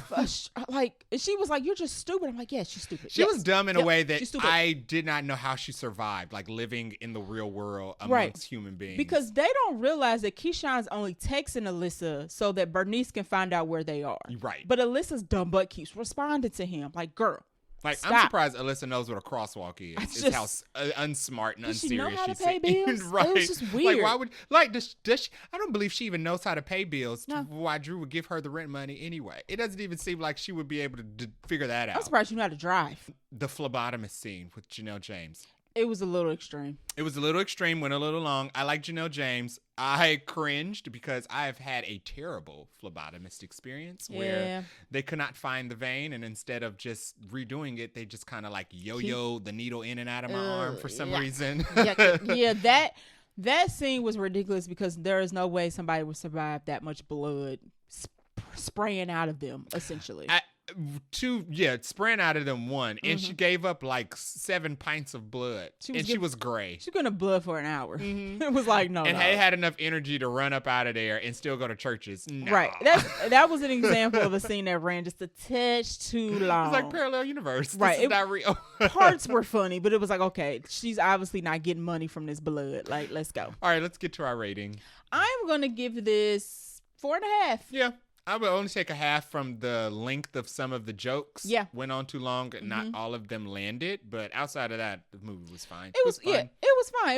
It was a nice length. It was nice pacing. It was, like I said, it wasn't the most hilarious thing, but it was funnier than I thought. So I agree with you. The only reason I take a half off because some of it did run a little long for the jokes. Yeah. So I have some ideas because we enjoyed most of The Blackening. And thought that it deserved a sequel as a black comedy. I would watch a Blackening sequel just to see how they improve on the first one. Yeah, it definitely deserves lots of much more unfunny movies get sequels. Sure. I agree with you. How many Hangovers have there been? I've lost It's count. just been diminishing returns. I think I stopped after the first one, to be honest with you. So there are a lot of other comedies who have gotten sequels that didn't need them. I thought The Blackening absolutely deserved one. This absolutely deserves a sequel. It kind of seems like that they kind of leave it open-ended. They do a little bit because we don't see them get a new apartment. Yeah. And we don't see them in their new like jobs or roles or anything. So they kind of leave it open-ended for their next chapter. So I think the sequel, they should continue to do more ridiculous stuff like this. I had a thought. I was like, the sequel should be, instead of just being like they're living in the same place, the sequel should be like them going on a girls trip, because now we know that both of them have jobs, and they make money now. Dumb stuff on a trip. I thought a sequel idea would be fun if they like went on a girls trip and they get stuck somewhere because like Alyssa loses their passports and they have to like find a different way to get back home. I like it. I like it. Another impossible situation that nobody would be able to get out of, that I feel like that would be fun to watch them in. I like that idea. Or they go like out of town on a resort, and the other people in the resort could be like the celebrity cameos, kind of like how they did the tenants in the apartment complex. Yeah. Okay. Kind of like a funny version of White Lotus. Okay. Or BAPS. This was kind of like a parallel to Friday. They could do a sequel where it's a parallel to BAPS, where Alyssa hooks up, because we know that she likes men. Okay. Alyssa hooks up with some rich man. Yeah.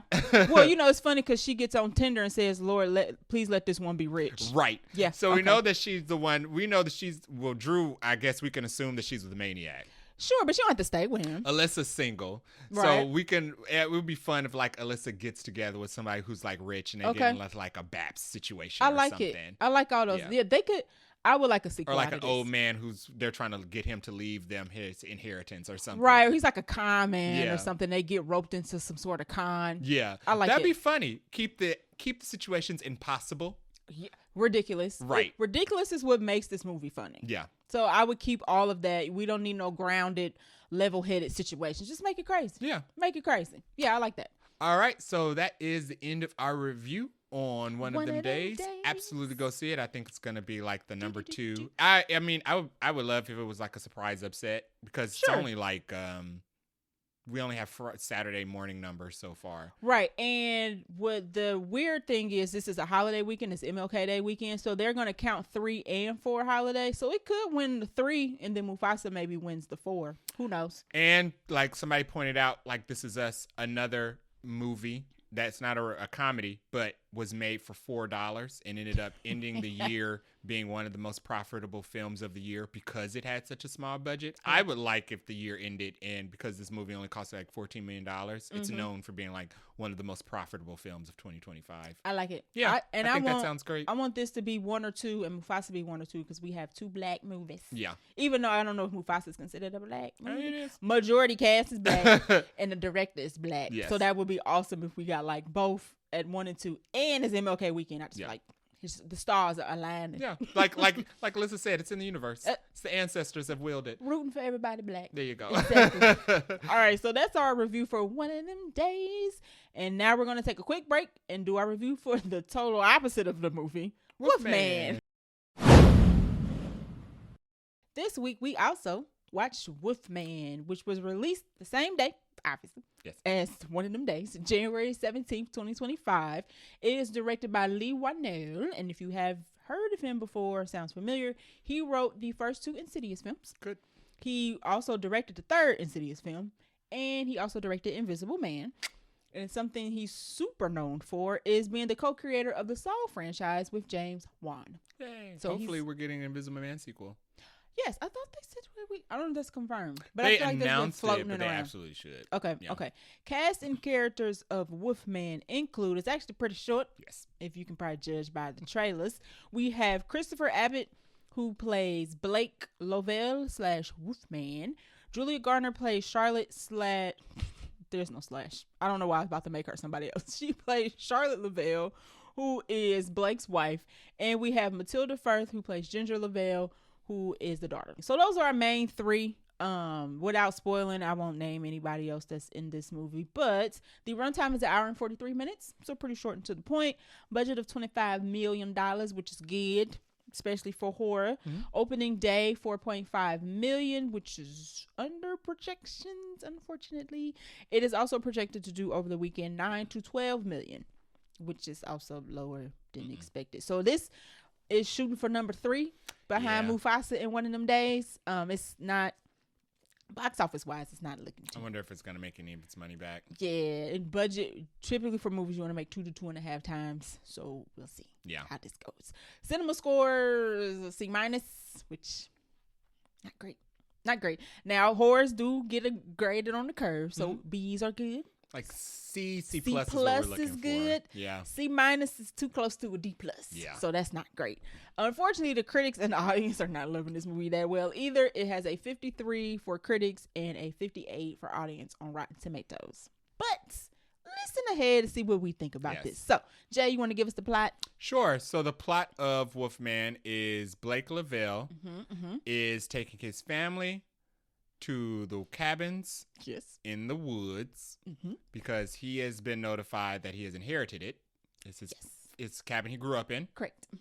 And on the way, they are attacked by a wolf man.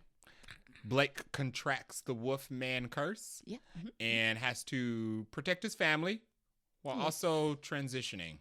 Correct. Yes. I would agree with that. That's a pretty good plot. All right, let's get into our non-spoiler thoughts. You go first this time. I thought the film was better than I expected it to be. I didn't go in with low expectations, but I thought it was fine. It was a small film with a small cast shot on one location. Yeah, pretty much. Yeah. Pretty much. I mean, they in the city for a little bit, but it's mostly in the woods. Scarier than I expected it to be for a Wolfman movie. I had my popcorn bucket. Oh, I was doing a little bit of this, a little bit of squinting, a little bit of popcorn bucket coverage. Yeah. I don't find monster films scary technically because monsters are monsters, so it doesn't look. Wolfman doesn't look particularly horrifying. Like I've seen worse creatures, but how he presents himself in certain scenes, you like, what the heck is going on here? This is not your traditional Wolfman, the monster in this one. Yeah. I was just thinking I'm thinking of like Universal Monster Picture monsters, or those Dracula Wolfman. He's like super hairy and whatnot. I never considered him scary. Okay. Like those, like we were just watching Nosferatu, and we don't really consider Dracula scary. I didn't think he was scary. But, I mean, it was scarier in this one. Yeah. This was scarier than typical Wolfman movies are. Okay. Yeah. And I haven't seen anything, so I can't compare, but I did cover my eyes in anticipation of things quite a few times. Van Helsing had all the monsters in it, and this was all of them have been scarier in their individual films. This was the scariest Wolfman movie I've seen. Okay. I thought that it was good though. I liked that they made it just a little bit scarier. Okay. It does have a lot of jump scares. I didn't expect it to have so much jump scares. I'm not surprised. The thing is turning into a wolf in the dark. Yeah, I was jump scared. The acting was a little touch and go for me. Okay. But I don't think that the Christopher Abbott and Julia Garner have chemistry. At first, I thought it was deliberate because of the writing, and I do think part of it is supposed to be deliberate. But in the scenes when they are supposed to have chemistry, those heartment moments, I wasn't getting it. Felt a little flat. Yeah, it felt a little flat. Okay. I think the runtime was as long as necessary. I couldn't imagine them having been out there any longer than they were. Agreed. I think the whole movie takes place over the span of one night. Oh, yeah. Like. Probably 24 hours. Yeah. We're pushing it, but it's probably 24 hours. So it's an hour and 45 minutes, but it's one day. So this is one very long, awful night. It's one of them days. Yeah. Essentially. It is one of them days. It's a really bad one. Of the worst of them days. The worst day ever. But the sound design was great. Agree. Yeah. Sound design in this was really good. I didn't know whether it was, at some points I was like, are we supposed to be hearing it? Like, to me, one of my notes is this is the creepiest sounding forest I've ever heard. Yeah. Because it felt like we was in Jurassic Park. Yeah. I was like, is it dinosaurs out here? What else is out here? In the forest, the sound design in the forest in the beginning of the film, they really, really make you feel like you're in the forest and you're hearing the sounds. Correct. And then they do some switch ups when he starts to transition and he gets like the super Tweaking. hearing powers. Yeah. The sound design with that was really good too. Yes. When he could like super hear. I was, we weren't in an XD theater, but the speakers was playing it like really, like the sound really well. A lot of the movie is in quiet because it's just the three of them cowering away from some monster. So you have a lot of time to just hear things. They do play a lot with your mind with the noise. And that's how you know something might be coming. Or not. Coming. You don't know. You're just tensed up. I thought Matilda Firth was fine. I thought the trailers don't do her any service. The trailers kind of make her seem like she's going to be like a crutch through the whole film.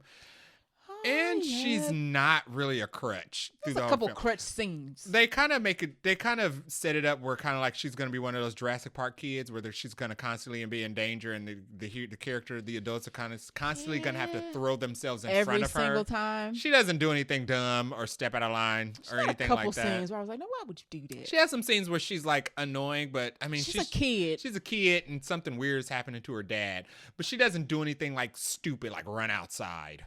Okay. Or something like that. Yeah, you're right. I enjoyed that. They didn't make her an annoying child. Yeah. And she wasn't like smart. Like, I know better than you kind of kid. I hate those kids in movies. The wolf, I liked the effects of the gore. Oh, the body horror? Yeah. Okay. The best thing, whenever you see a Wolfman movie, you want to see the transition. You want to see the got fur come out. You want to see the bones and the limbs get longer and the teeth falling out. You get all of that. And you even get some more that I could have went without. I don't mind. Which we will get into further into our review. It drove the point home of what was happening. But some of his animal nature I could have done without. Hey man, this is what's happening live and in front of our face. But it added to the film seriousness. Yeah, of what was happening. Those are all my non-spoiler notes. So I have at the beginning we get a dad character that I thought was kind of mean, but then not shortly after that I was okay, this kid's being stupid. Yeah. So I liked all the characters in this, even the ones at the beginning. So that was cool. I think people are being a little harsh about this movie. Mm-hmm. The C- and the 50 Rotten Tomatoes scores, I thought it was good. As somebody who doesn't watch a lot of horror, I thought it was good. It was a lot better than some other horror movies that were not scary or was trying to be scary or was trying to do something new and different. I was like, this is... Like Afraid? My God, one of the worst movies of last year. Also Blumhouse. Listen to our review, but don't watch that. Don't watch Afraid. Just listen to our podcast review. But I thought it was better than what people are giving it credit for. Absolutely. It was short and to the point. There is a little minor plot twist in there, but it's pretty straightforward movie. Like it don't have no type of super curves. There's no ridiculous plot introductions. There's not too much exposition. You kind of get what you see. So I thought all that was good. I agree with you on the sound design. That forest sounded was creepy, and every time you heard it, you knew it was about to pop off. And it was like, geez. And we were in a standard screen theater, and it felt like we were in Dolby. It did. Yeah, it did. And the sound let you know that something was about to pop off, and you was just like I said earlier, I definitely had my popcorn bucket in front of my eyes a couple times because some things popped out, and I had like one eye open and one eye closed because I didn't want to miss it because I thought it was gonna be good. There's a couple background shots that freak you out. The tension in this movie was. And the thing is, the setup, they set up the jump scares. You see where he is going and you still before he pops out, and you still jump. I was just like, I knew this was about to happen, and I still jumped.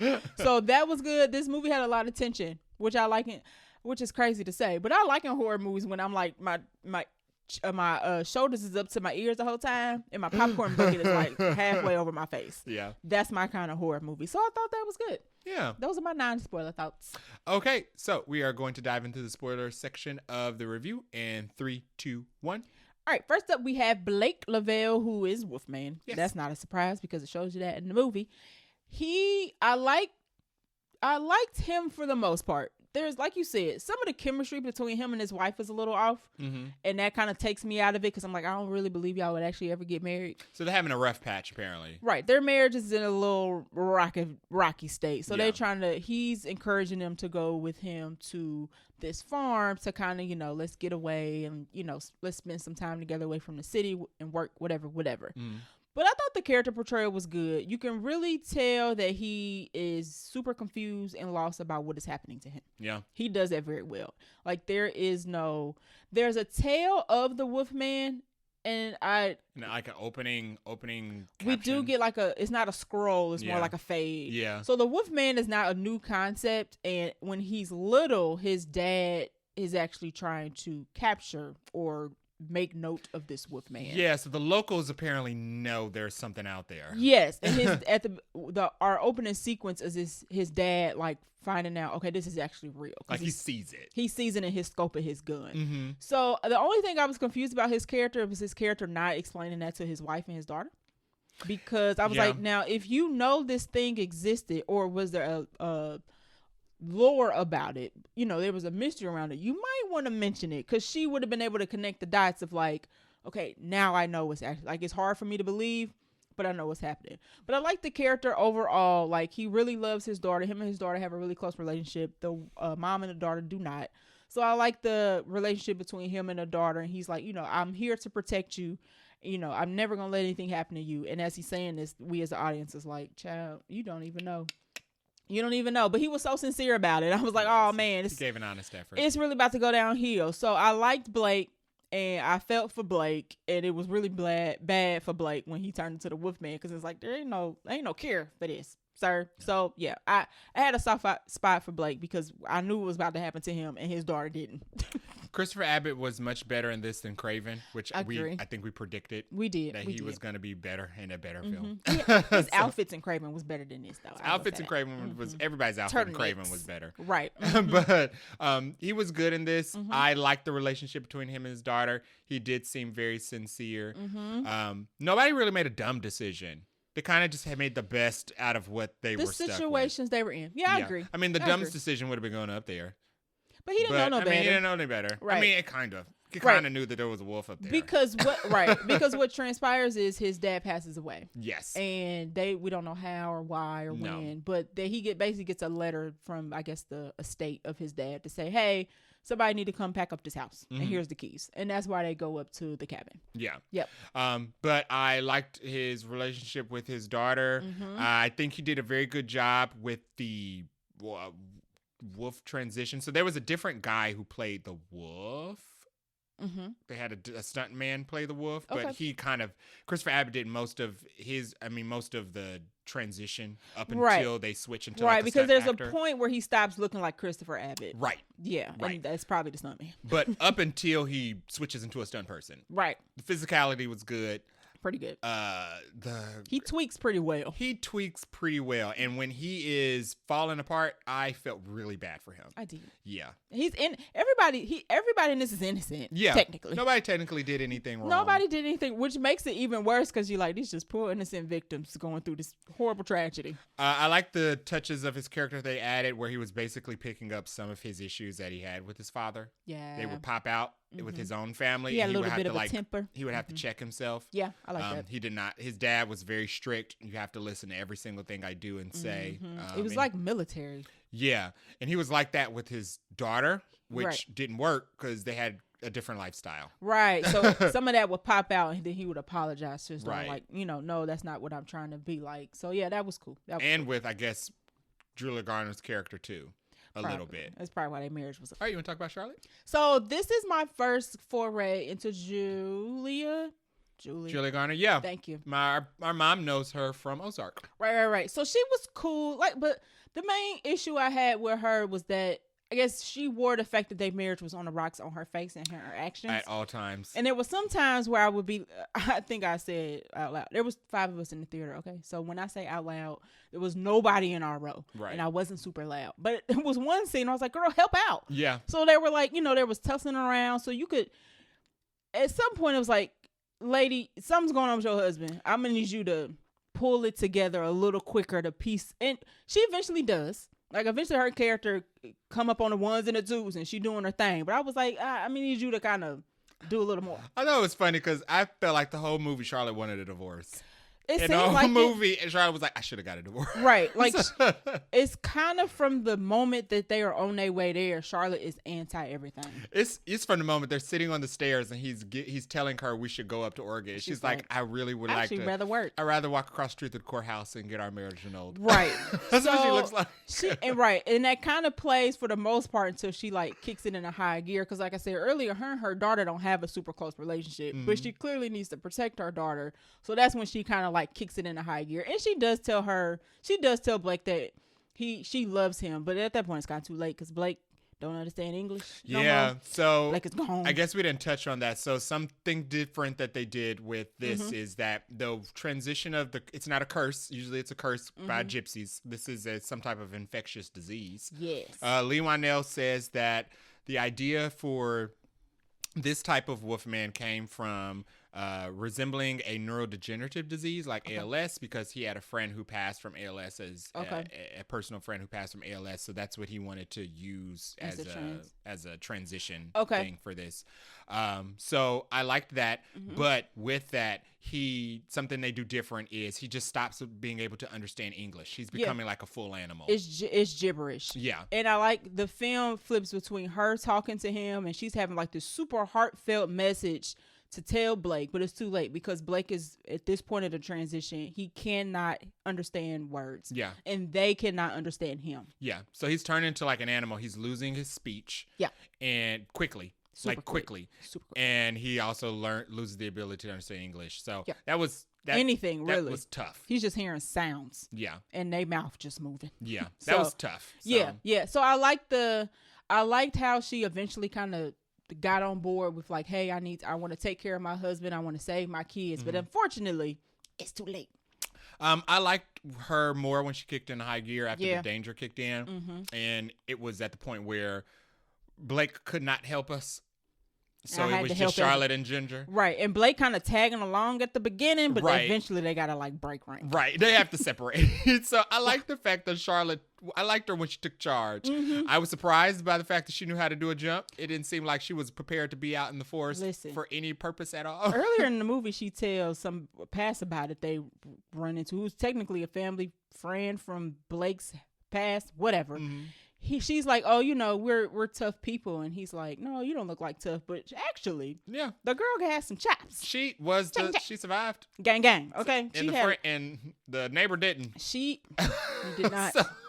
Neighbor passerby did not survive. Surprise, surprise. While he was calling everybody in the car weak, he went first. He was the first to go.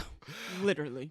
She made a good final girl towards the end. Okay. She made sure she was equipped with a weapon whenever she could find one. She made a plan. She had she got a butcher knife in 2 separate situations. Okay. So she found 2 separate butcher knives. And she had like a fireplace skewer. Fire poker. She weaponized a bear claw effectively. I wouldn't have known how to set that up properly. She was about protecting her and her daughter. Yeah. And I was like, yes, here she is. She's arrived. When Blake was losing the fight, because there's another wolf. There has to be a wolf that gives Blake the wolf, the curse. So when she realized when Blake gets knocked out by the other wolf and the wolf is just coming for her and Ginger, she puts Ginger in a room and it's just she's like ready to face off. 1-on-1. a mano. She was like, she gave him a couple whackings with the tire iron. Right. She was like ready. Right. So Ginger was fine.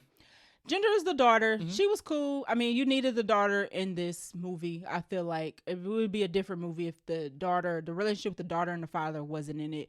But yeah, she was okay. She kept asking about what's wrong with Daddy. Can Daddy, get better? Daddy, please get better. And it was just like, girl, Daddy is obviously not like he's physically starting to look different.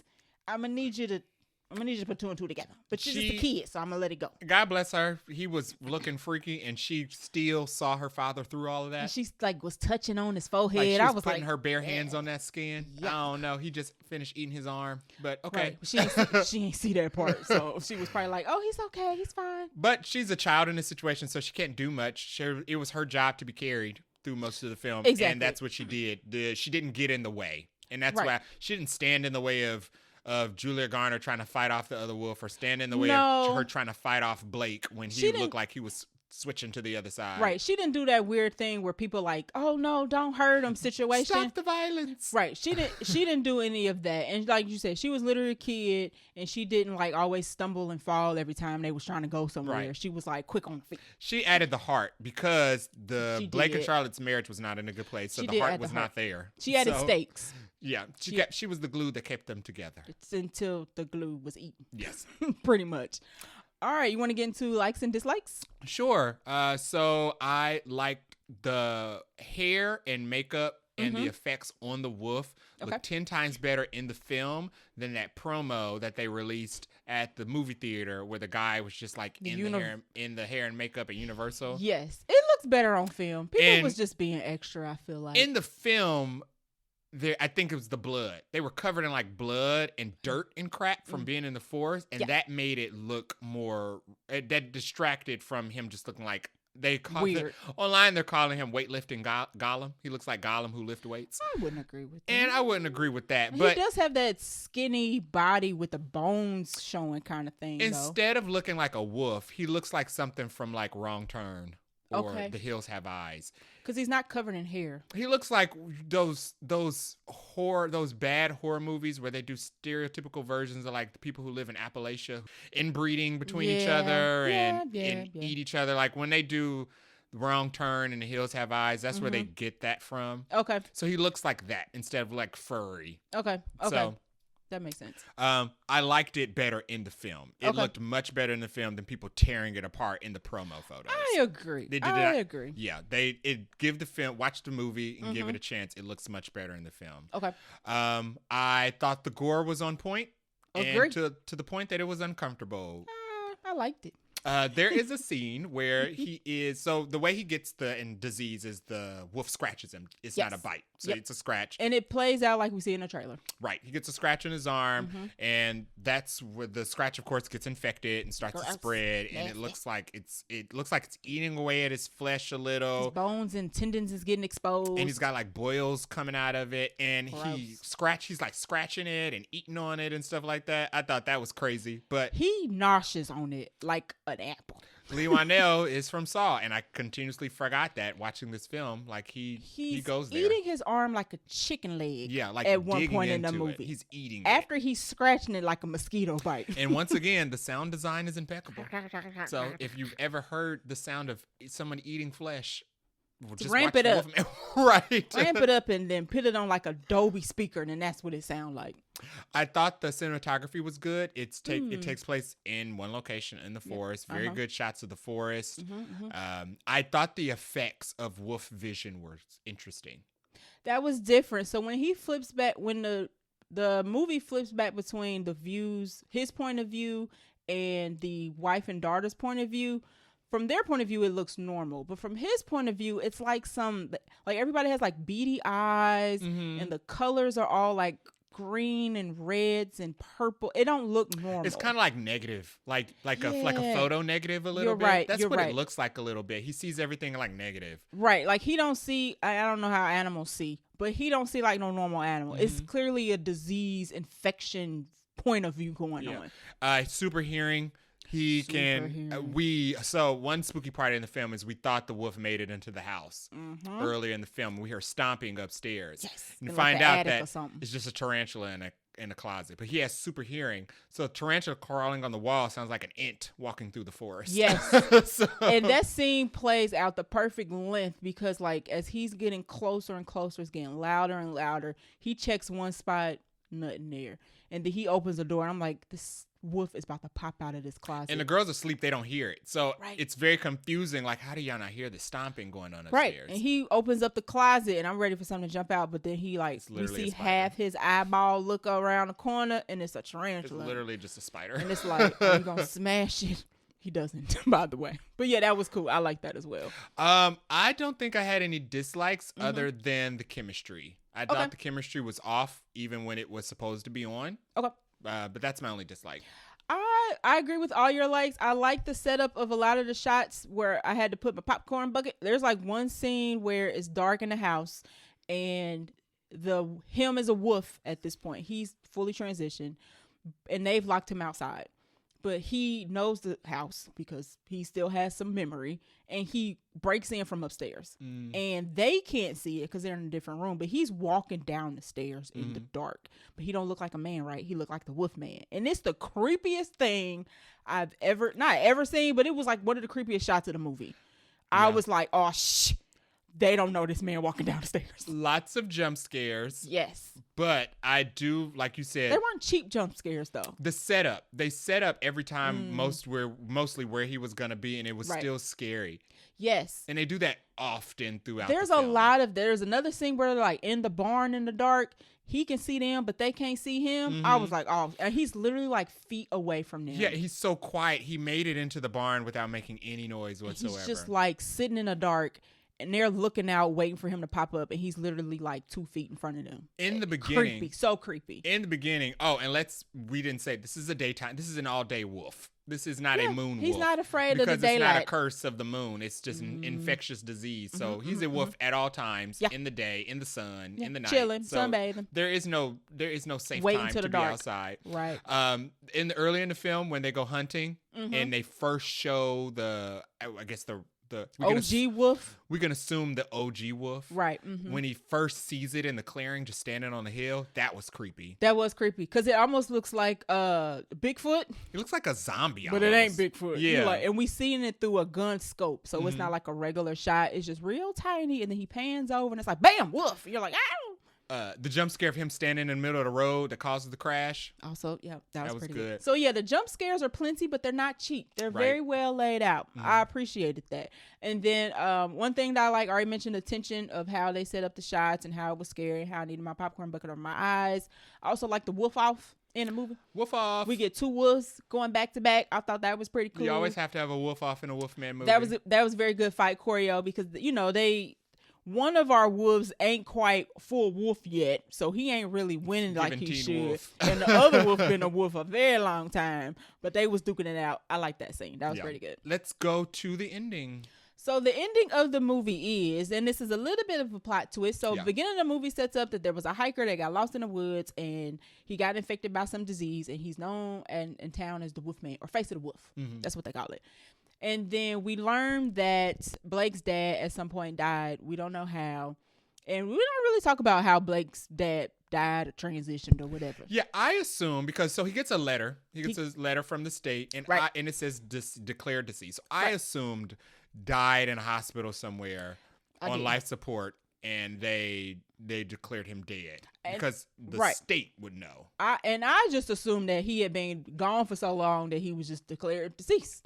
So come to find out, as we having a wolf off, Blake kills the other wolf, and we pan over to see the wolf's body, and on the wolf's arm is a tattoo that says Lavelle. Come to find out, the wolf that's been attacking him was Dad, which is a Wolfman staple. It always comes from the dad. So at some point, Dad went, because at the beginning of the movie we find out that Dad is actually trying to kill the wolf because he wants to keep the families that live in the area safe. Well, at some point, Dad must not have had a good day, got scratched by the wolf, and turned into Wolfman. So the plot twist is that Blake turns into a wolf, just like his daddy, who he just killed. And our ending is he goes for a wolf. He don't turn back. Ain't no secret sauce or nothing. Ain't no medicine for him. And he chases his family up into a treehouse. And he's not fully gone yet. And he's kind of staring at them. And his daughter picks up the fact that tells the mom, like, he wants you to end it because she got a rifle at this point. Like, he's like, I don't. This is the 6th weapon she has found. We having a stare down. Like, he looking at them and they looking at him, and it's like, what is we about to do? And he like makes a jump, I think, to kind of get her like, hey, shoot me. So she kills him. He dies, and they have like this moment of like, Dad's dead. And he's not coming back, and we're all sad because this is not what we came out here for. I just realized that was her 6th weapon, though. Yeah, she had a lot of weapons. At the end, she finally got the good one.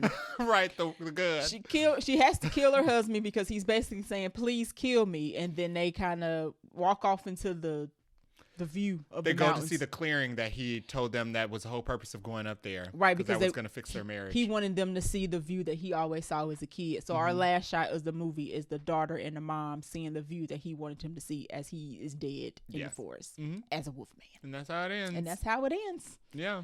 I mean, I knew that he was going to turn into a wolf. I didn't know if maybe everybody was going to survive, but I thought the ending was what it should have been. Once I realized that it wasn't moon-based, so he can't turn back and forth, there was no saving him.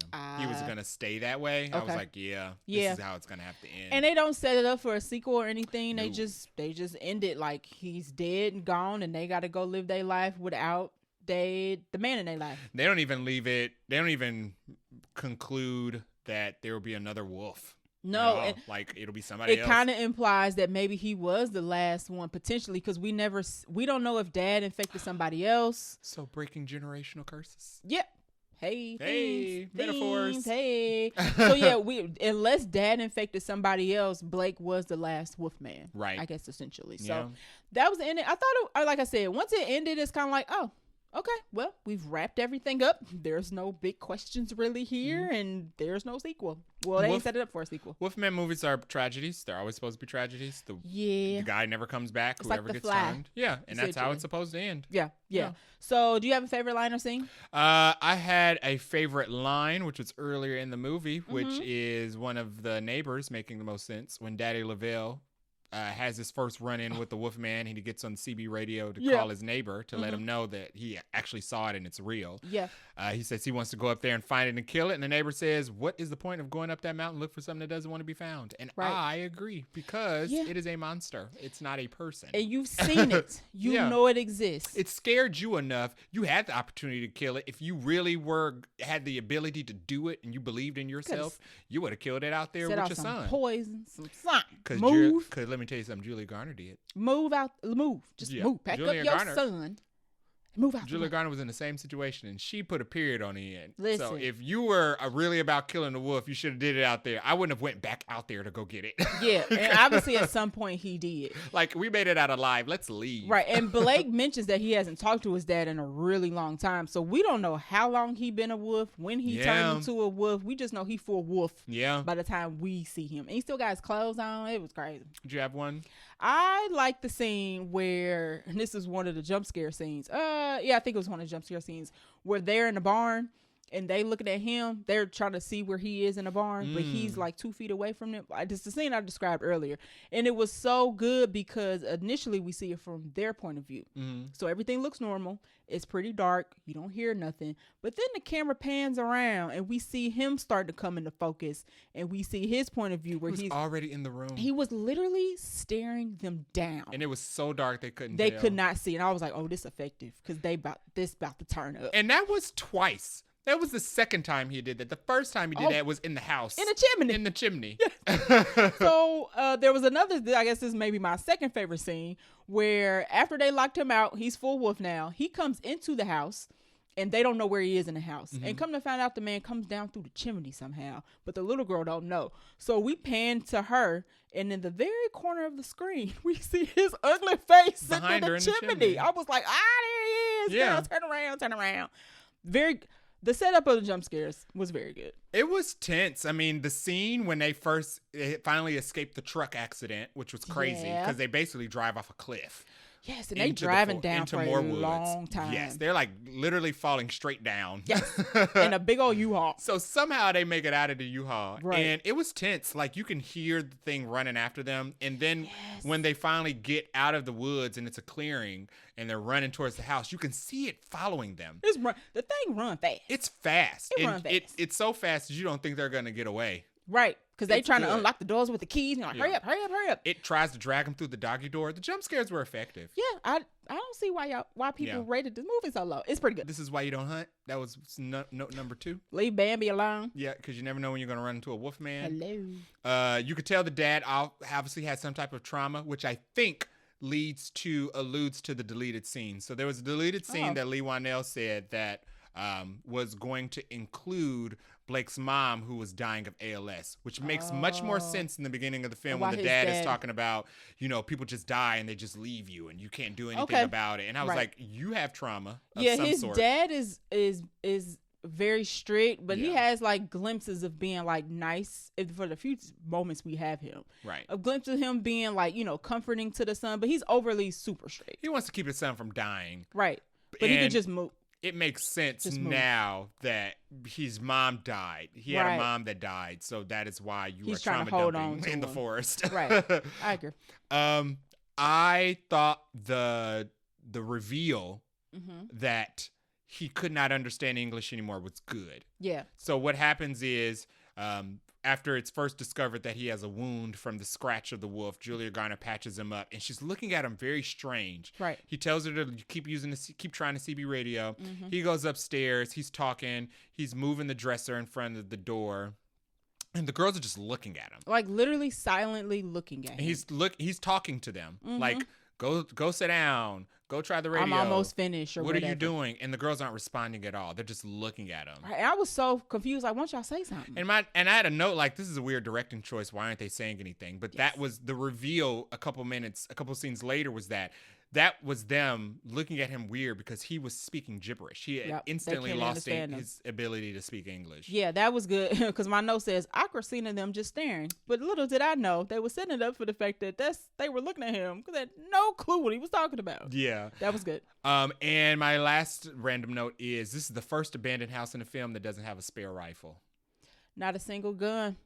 So the dad was a big hunter, because he had a lot of equipment in his basement. I guess that's one thing they didn't answer. Where all his equipment went. Where was all his stuff? You had a good idea. He's been gone for so long. The neighbors probably came and looted it and took all of his hunting gear, especially if they were also hunting anyway. And they're probably, he don't need this. Yeah, he's probably gone for a long time. Yeah.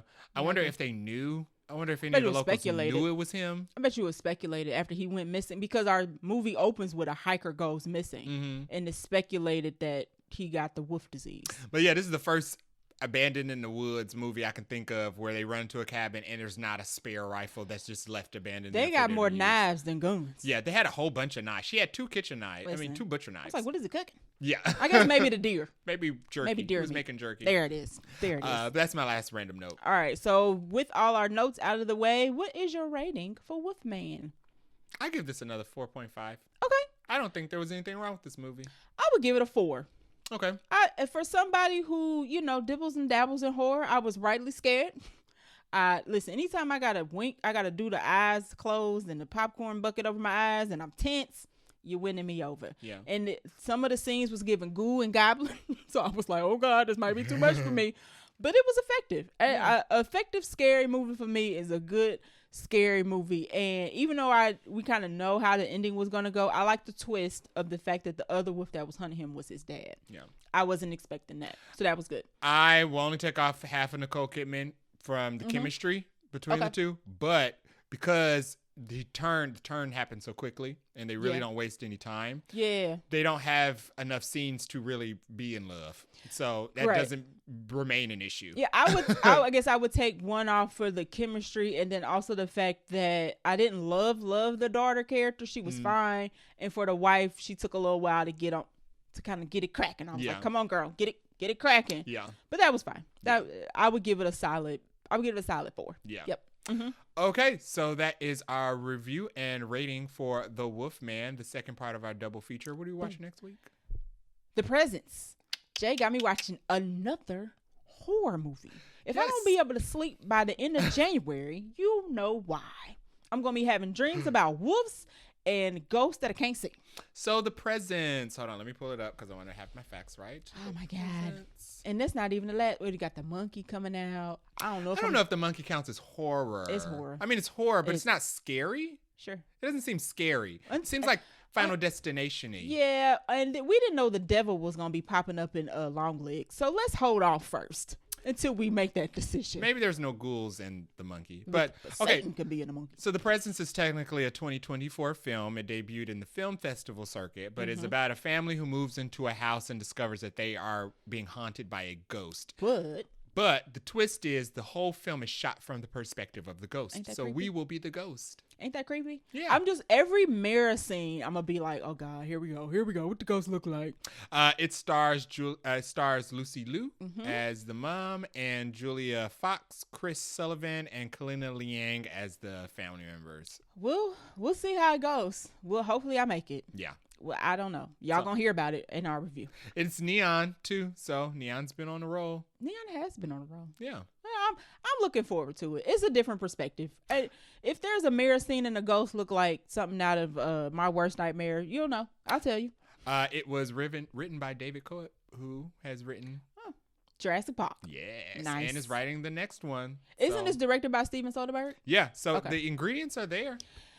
It's probably gonna be good. Yeah, it's probably gonna be really good and scary. Yeah, there good we go. And scary. Right. All right, so that is our episode of the week. If you like our show, please share it. You can leave us a review at vaguelynerdypodcast.com, where you can also leave us a voice message, which we will play on the show if it is nice. If it is not nice, sure, we'll be the presents. And I will be giving a rebuttal live on air. You can follow us on Threads and IG at Vaguely Nerdy Podcast, Blue Sky and Twitter at Vaguely Nerdy Pod. You can follow us for a few more hours on TikTok. Maybe, guys. We don't know. Maybe we'll be on TikTok. Maybe we'll not. We'll see come Monday. Maybe we'll post a farewell video. Maybe. You can reach us at vaguelynerdypodcast@gmail.com. This is the end. This is the end. If you're listening on a podcast app, you can also watch our animated format of our podcast on our YouTube channel at Vaguely Nerdy Podcast. All right. Until next time. Bye. Bye.